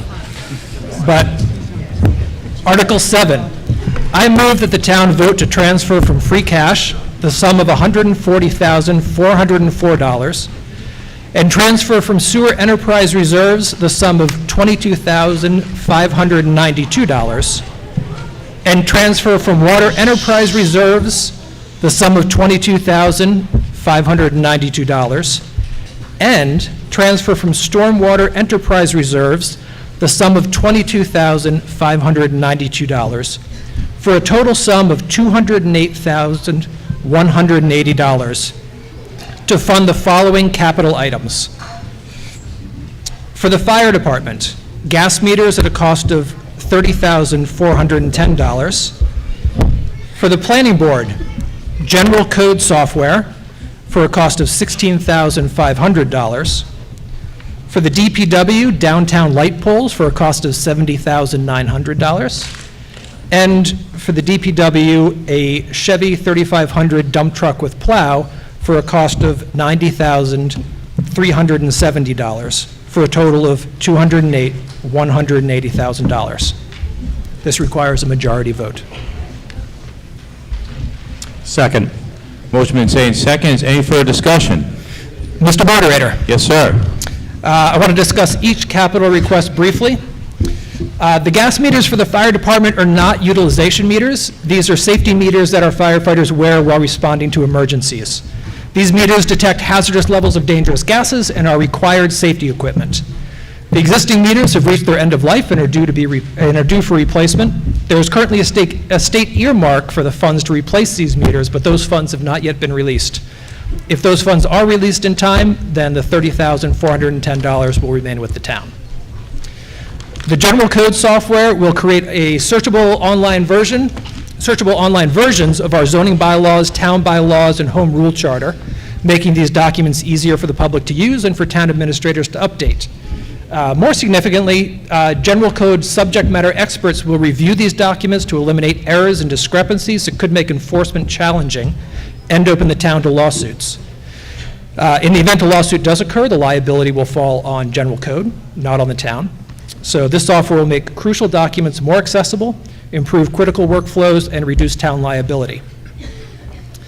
For the light poles, years ago the town upgraded the downtown light poles thanks to a grant. Over time, some of these light poles have been damaged due to vehicle strikes, snow removal, and general wear and tear. 8 of them are currently damaged and are unsightly, unsafe, or both. The DPW has requested 10 light poles, 8 for immediate use and 2 for future replacement. And then lastly, the DPW has requested Chevy Silverado will replace one of their daily drivers.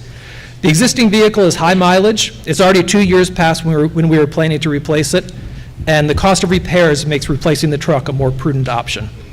The Capital Planning Committee reviewed and vetted all of these capital requests. The Finance Committee unanimously recommends approval of this article. Thank you. Any further discussion? Majority vote. All's in favor, please say aye. Aye. Opposed?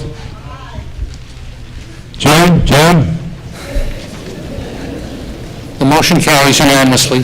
Thank you. Motion carries. Mr. Moderator. Yes, sir. I move that the town vote to appropriate the sum of $20,000 from the Community Preservation Open Space Reserve Fund for the design of a universally accessible trail in the public portion of the Glen project. Second. Motion made second. For discussion? Mr. Moderator. Yes, sir. When the Glen Ellen project was approved, a portion of the land was placed under a permanent recreational easement to create public walking trails. Around 2.5 miles of trails were created. This project is for the design phase of upgrading a portion of those trails to be universally accessible. The upgrades will likely include widening some trails and converting some portions from grass to a compacted material. In addition to making the trails accessible to people with disabilities, we expect anyone with impaired mobility, strollers, or other assistive devices to be able to use the trails more easily. These trails also represent a unique opportunity for the town, as the Regency at Glen Ellen will be responsible for ongoing maintenance. We hope these trails will be an asset for our residents and a draw for those outside our community. The Finance Committee unanimously recommends approval of this article. Thank you. Any further discussion? It's a majority vote. All's in, sorry. Can the town explain? I need your name and address, sir. Sorry, third time up here. Troy Congdon, 413 Union Street. Can somebody in the town explain the process? I know the Glen used to be some private club, and then it got purchased by a developer, and then it developed. Land was given to the town, and now it seems that a liability has been given to the town. Can somebody explain, is there handicap parking so that regular town residents that didn't buy into this development can access this product?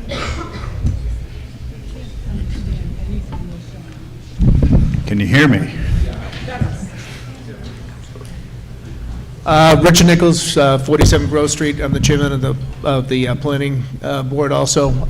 When the Glen Ellen was developed, there was a section of it that was left as open trails for Millis use, Millis residence use. It includes a parking lot. It's open and accessible to the public, and the Glen is responsible for mowing to allow a path to be accessible to walk up and down, and that's how it was set up in the original development. I'm going to listen to some more people. I might be back. Hello, John Stedman, 26 Glen Ellen Boulevard, a resident of Glen Ellen. I walk those trails almost every day and had a field camera out there for a while.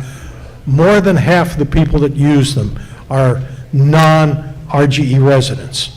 They're widely used by people in Millis, in Holliston. I've even talked to people as far away as Dover. These are unique trails, and any of you that are familiar with Orchard Street, it is so unsafe for somebody with a stroller. This would be not just for people that are impaired, but for strollers, for children to see the nature in the brook. I think it's fantastic. Thank you. Thank you.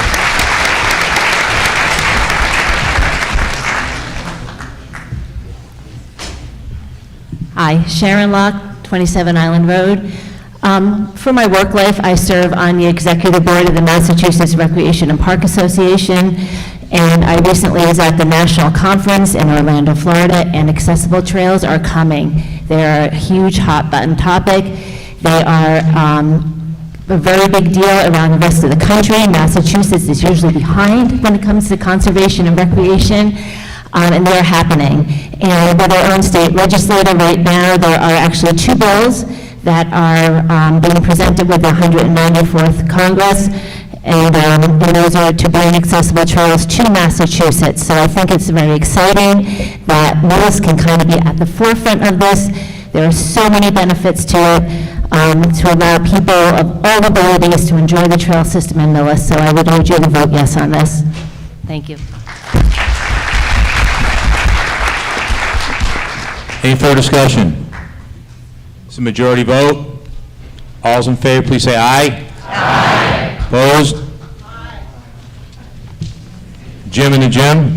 Yes, the motion is approved unanimously. Thank you.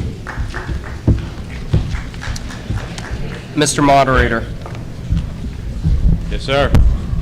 I move that the town vote to amend Article 6, Section 2 of the general bylaws as written in the warrant. This will require a majority vote. Second. Motion made second. Further discussion? Mr. Moderator, Yes, sir. this article, if approved, would amend the general bylaws to align with current Massachusetts Procurement Law 30B. The thresholds within this general bylaw were last updated in 2014 and do not currently represent the increasing costs of goods and services over the last decade. The Finance Committee unanimously recommends approval of this article 8-0. Any further discussion? Yes, ma'am. Hi, Pat Lenhart, 53 Glen Ellen Boulevard. Well, I certainly agree with the context of this. This might be a good time to clean up the language So if you look at the wording, it's really not that tight. It says under 10,000, you're good there. Then it says between 10,000 and 1. So it actually misses a gap of from 10,000 to 10,001. So my recommendation, and I don't really know the process for this, is A, stands as it is, but B, changes to between 10,000 and 50,000, and then C is exceeding 50,000. So you want to make amendment to the motion? Yes.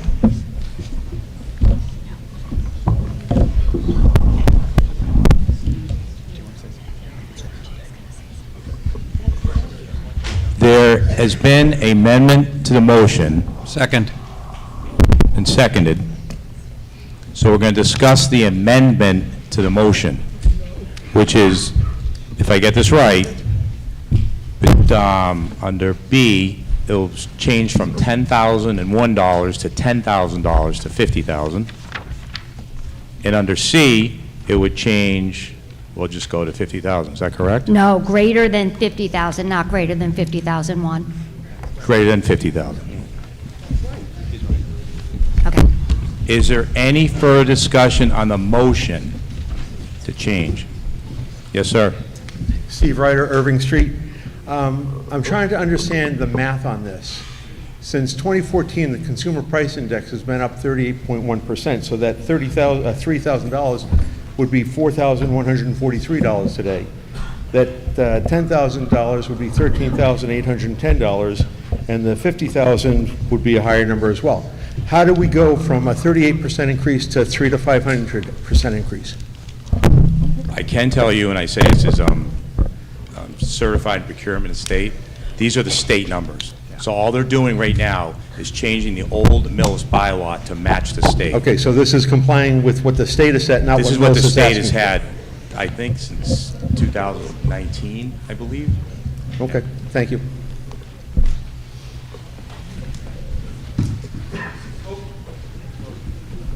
Yes, sir.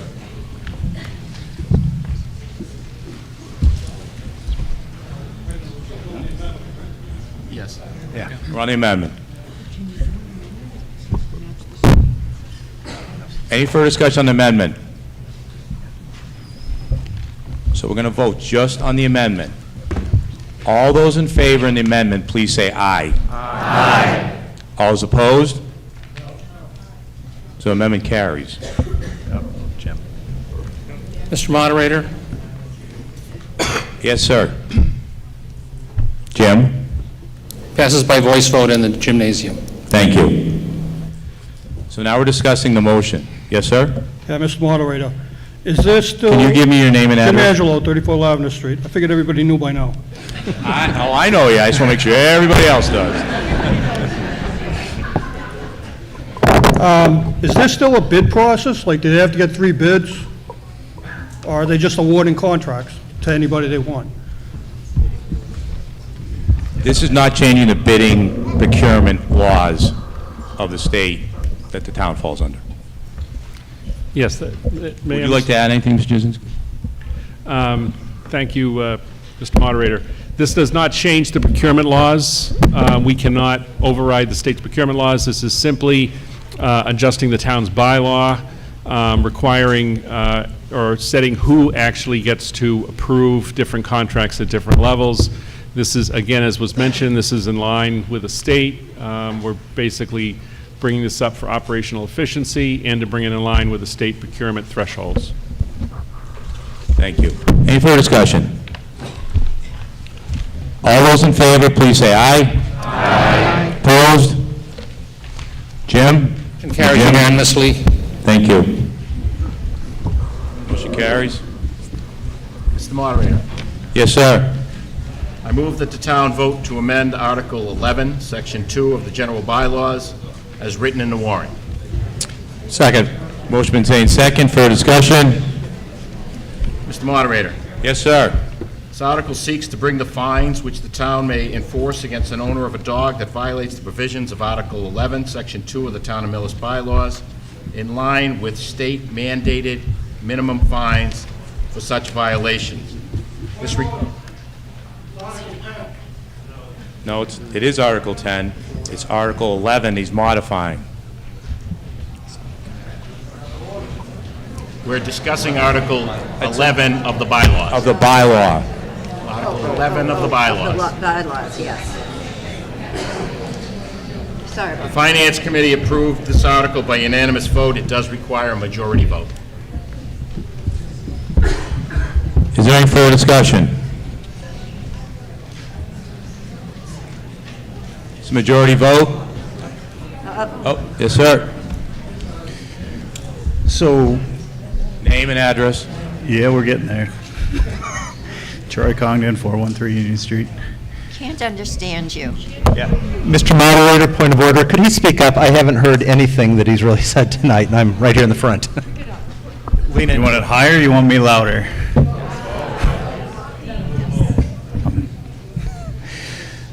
This bylaw makes it a finable offense up to $500 to have a dog leash that's 11 feet long. Am I understanding that correctly? We have extendable leads because this town doesn't have a fenced-in area for dogs to run. So if you have, say, a ball that you want your dog to chase, and maybe you own an average-size house in this town with an average-size lot, I have a fenced yard, it's beautiful, but not everybody does. I think that's unreasonable. I think that we're passing the mic around. Do you have something to add to this? Mr. Moderator, if I may? Yes, sir. So actually, just for clarification, we are not changing the actual types of violations or what is a violation. All we're doing is increasing the fines attached to be in compliance with the minimum state requirements. So the state requires that these minimum amounts be set in each town. The town can be higher, but the town cannot be lower. Right. So My these are issue minimums. is right now it's a yuppie food stamp to pay for this violation. When you make it a significant amount of money, you make it so somebody can't flaunt this law, which is the state's intent, but I disagree with it. This is one of those jury nullification kind of things. The police run their dog inside our fenced-in ballpark area. What the police do violates this law. Are we going to really tell our police they can't run their dog? I'm not going to reply to that, yeah. Is there any further discussion? It's a majority vote. All's in favor, please say aye. Aye. Opposed? Jim in the gym? The motion carries by majority vote. I agree, motion carried by majority vote.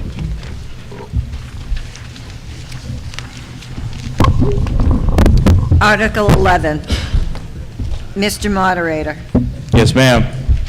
I move that the town vote to transfer the care, custody, management, and control of town-owned property identified as 33-013-000, Book 4405, page 0585, as recorded with the Norfolk County Registry of Deeds, from the Select Board for general municipal purposes to the Select Board for disposition.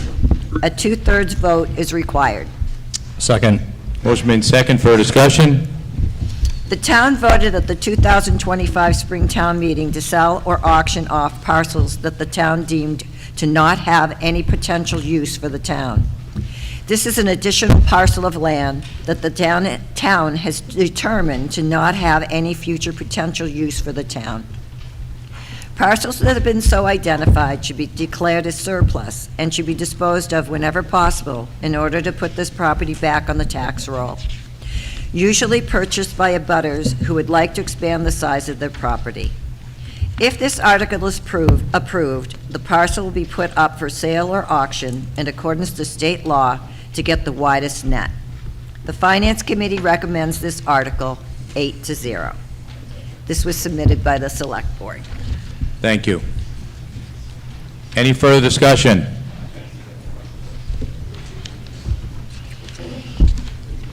Kevin Yes, sir. McCarthy, Exchange Street. Just for clarification, where is this property? In Millis. Really? I thought we were selling something from Medfield. Mr. Moderator, Rainfield? this property is up in Millis Heights, which is down by the Four Corners by the pond where Village meets Pleasant. It's the big piece of property in between the two roads there. Where is it? It's on Acorn? Please use the mic. Sorry, Karen Bray DeMarzo, Assistant Town Administrator. This property is actually a very small landlocked landlocked parcel, which is right near the alpaca farm. It kind of abuts Acorn Place. Okay. You can't reach it from the street. No, I just, all. you know, the numbers that they read off, I mean, I don't go over. No, and it's hard to understand. You have not memorized every plot in Millis. Next town meeting, I'm asking. Any further discussion? This is a 2/3 vote. All's in favor, please say aye. Aye. Opposed? Jim and the Jim? Motion carried unanimously. Declare 2/3 carries.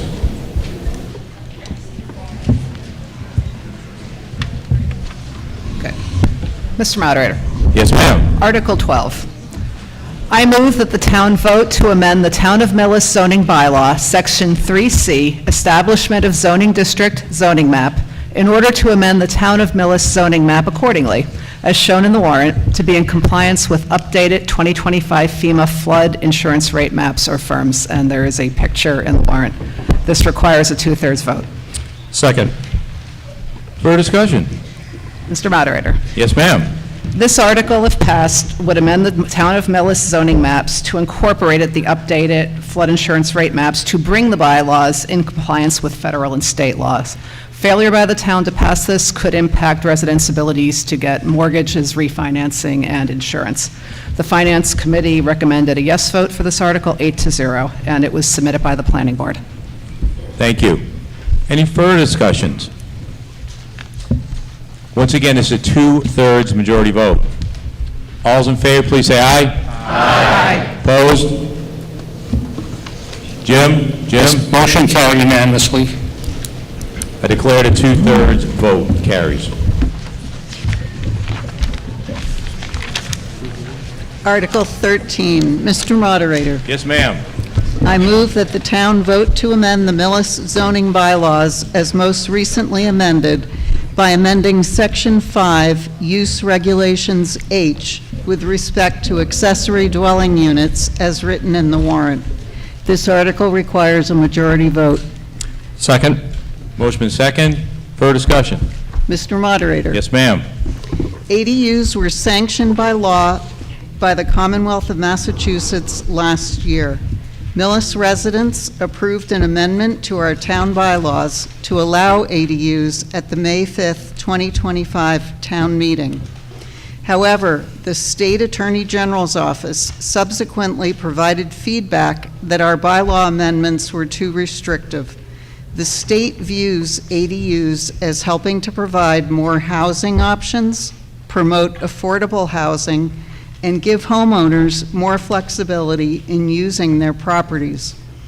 The proposed amendments in this article incorporate language provided by the State Attorney General and bring Millis into alignment with the Commonwealth of Massachusetts state law.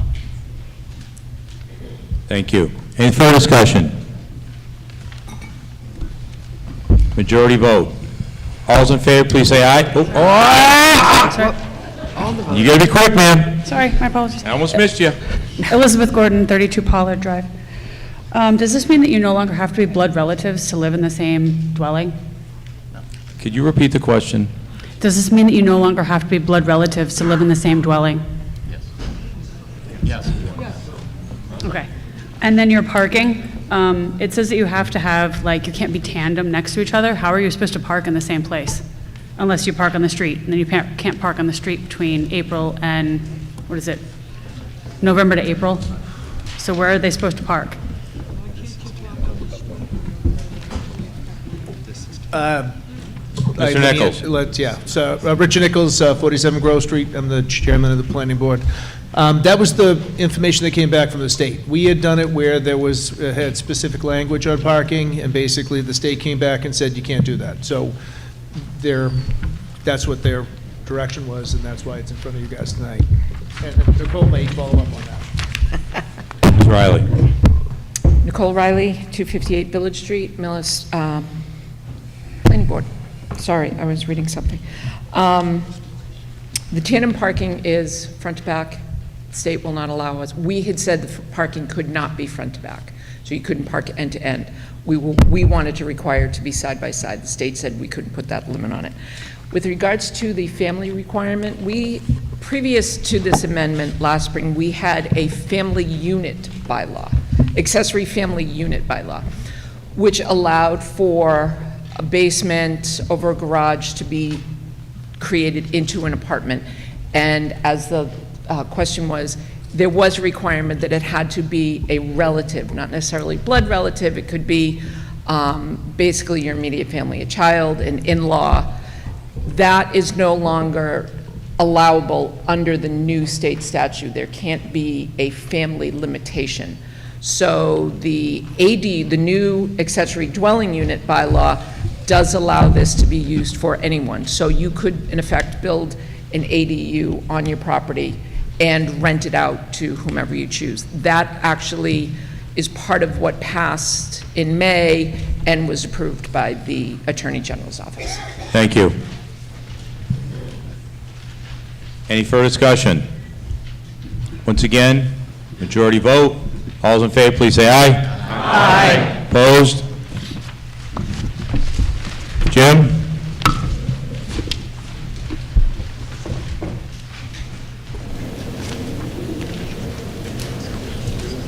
Jim and Jim. Motion carried unanimously. Motion carries. Mr. Moderator, Yes, ma'am. Article 14.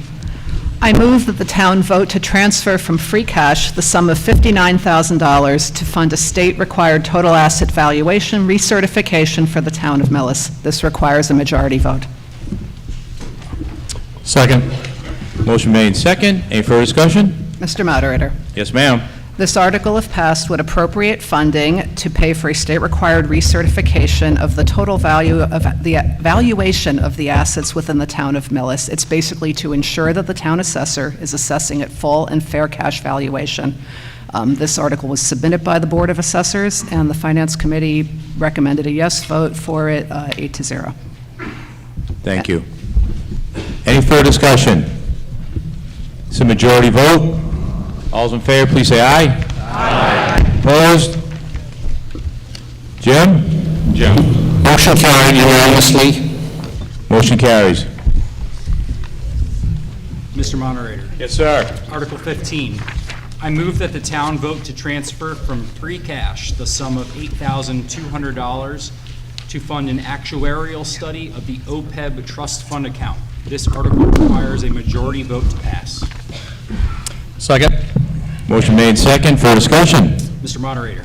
Yes, sir. OPEB stands for Other Post-Employment Benefits, which primarily covers health care for retired town employees. State law requires this study every 2 years to calculate how much the town will owe for retiree benefits in the future. This helps the town plan responsibly and budget appropriately for these long-term obligations. The study also informs the town's auditors what our total OPEB liability is so that the liability can be accurately reflected on our balance sheet. The Finance Committee recommends approval of this Article 8-0. Thank you. Further discussion? Seeing none? All those in favor, please say aye. Aye. Opposed? Jim? Motion carried unanimously. Motion carries. Mr. Moderator. Yes, sir. Article 16. I move that the town vote to transfer from free cash the sum of $100,000 to the OPEB trust fund account. This article requires a majority vote to pass. Second. Motion made second. Further discussion? Mr. Moderator. Yes, sir.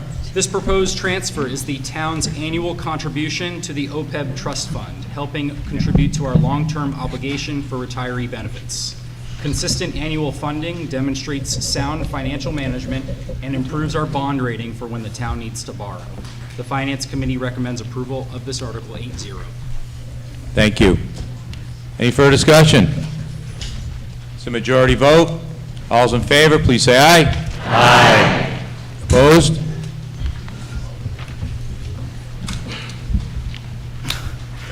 Jim and the Jim? Motion carried unanimously. Motion carries. Mr. Moderator. Mr. Orr? Motion to adjourn. Second. Is there a second? All those in favor, please say aye. Aye. Opposed?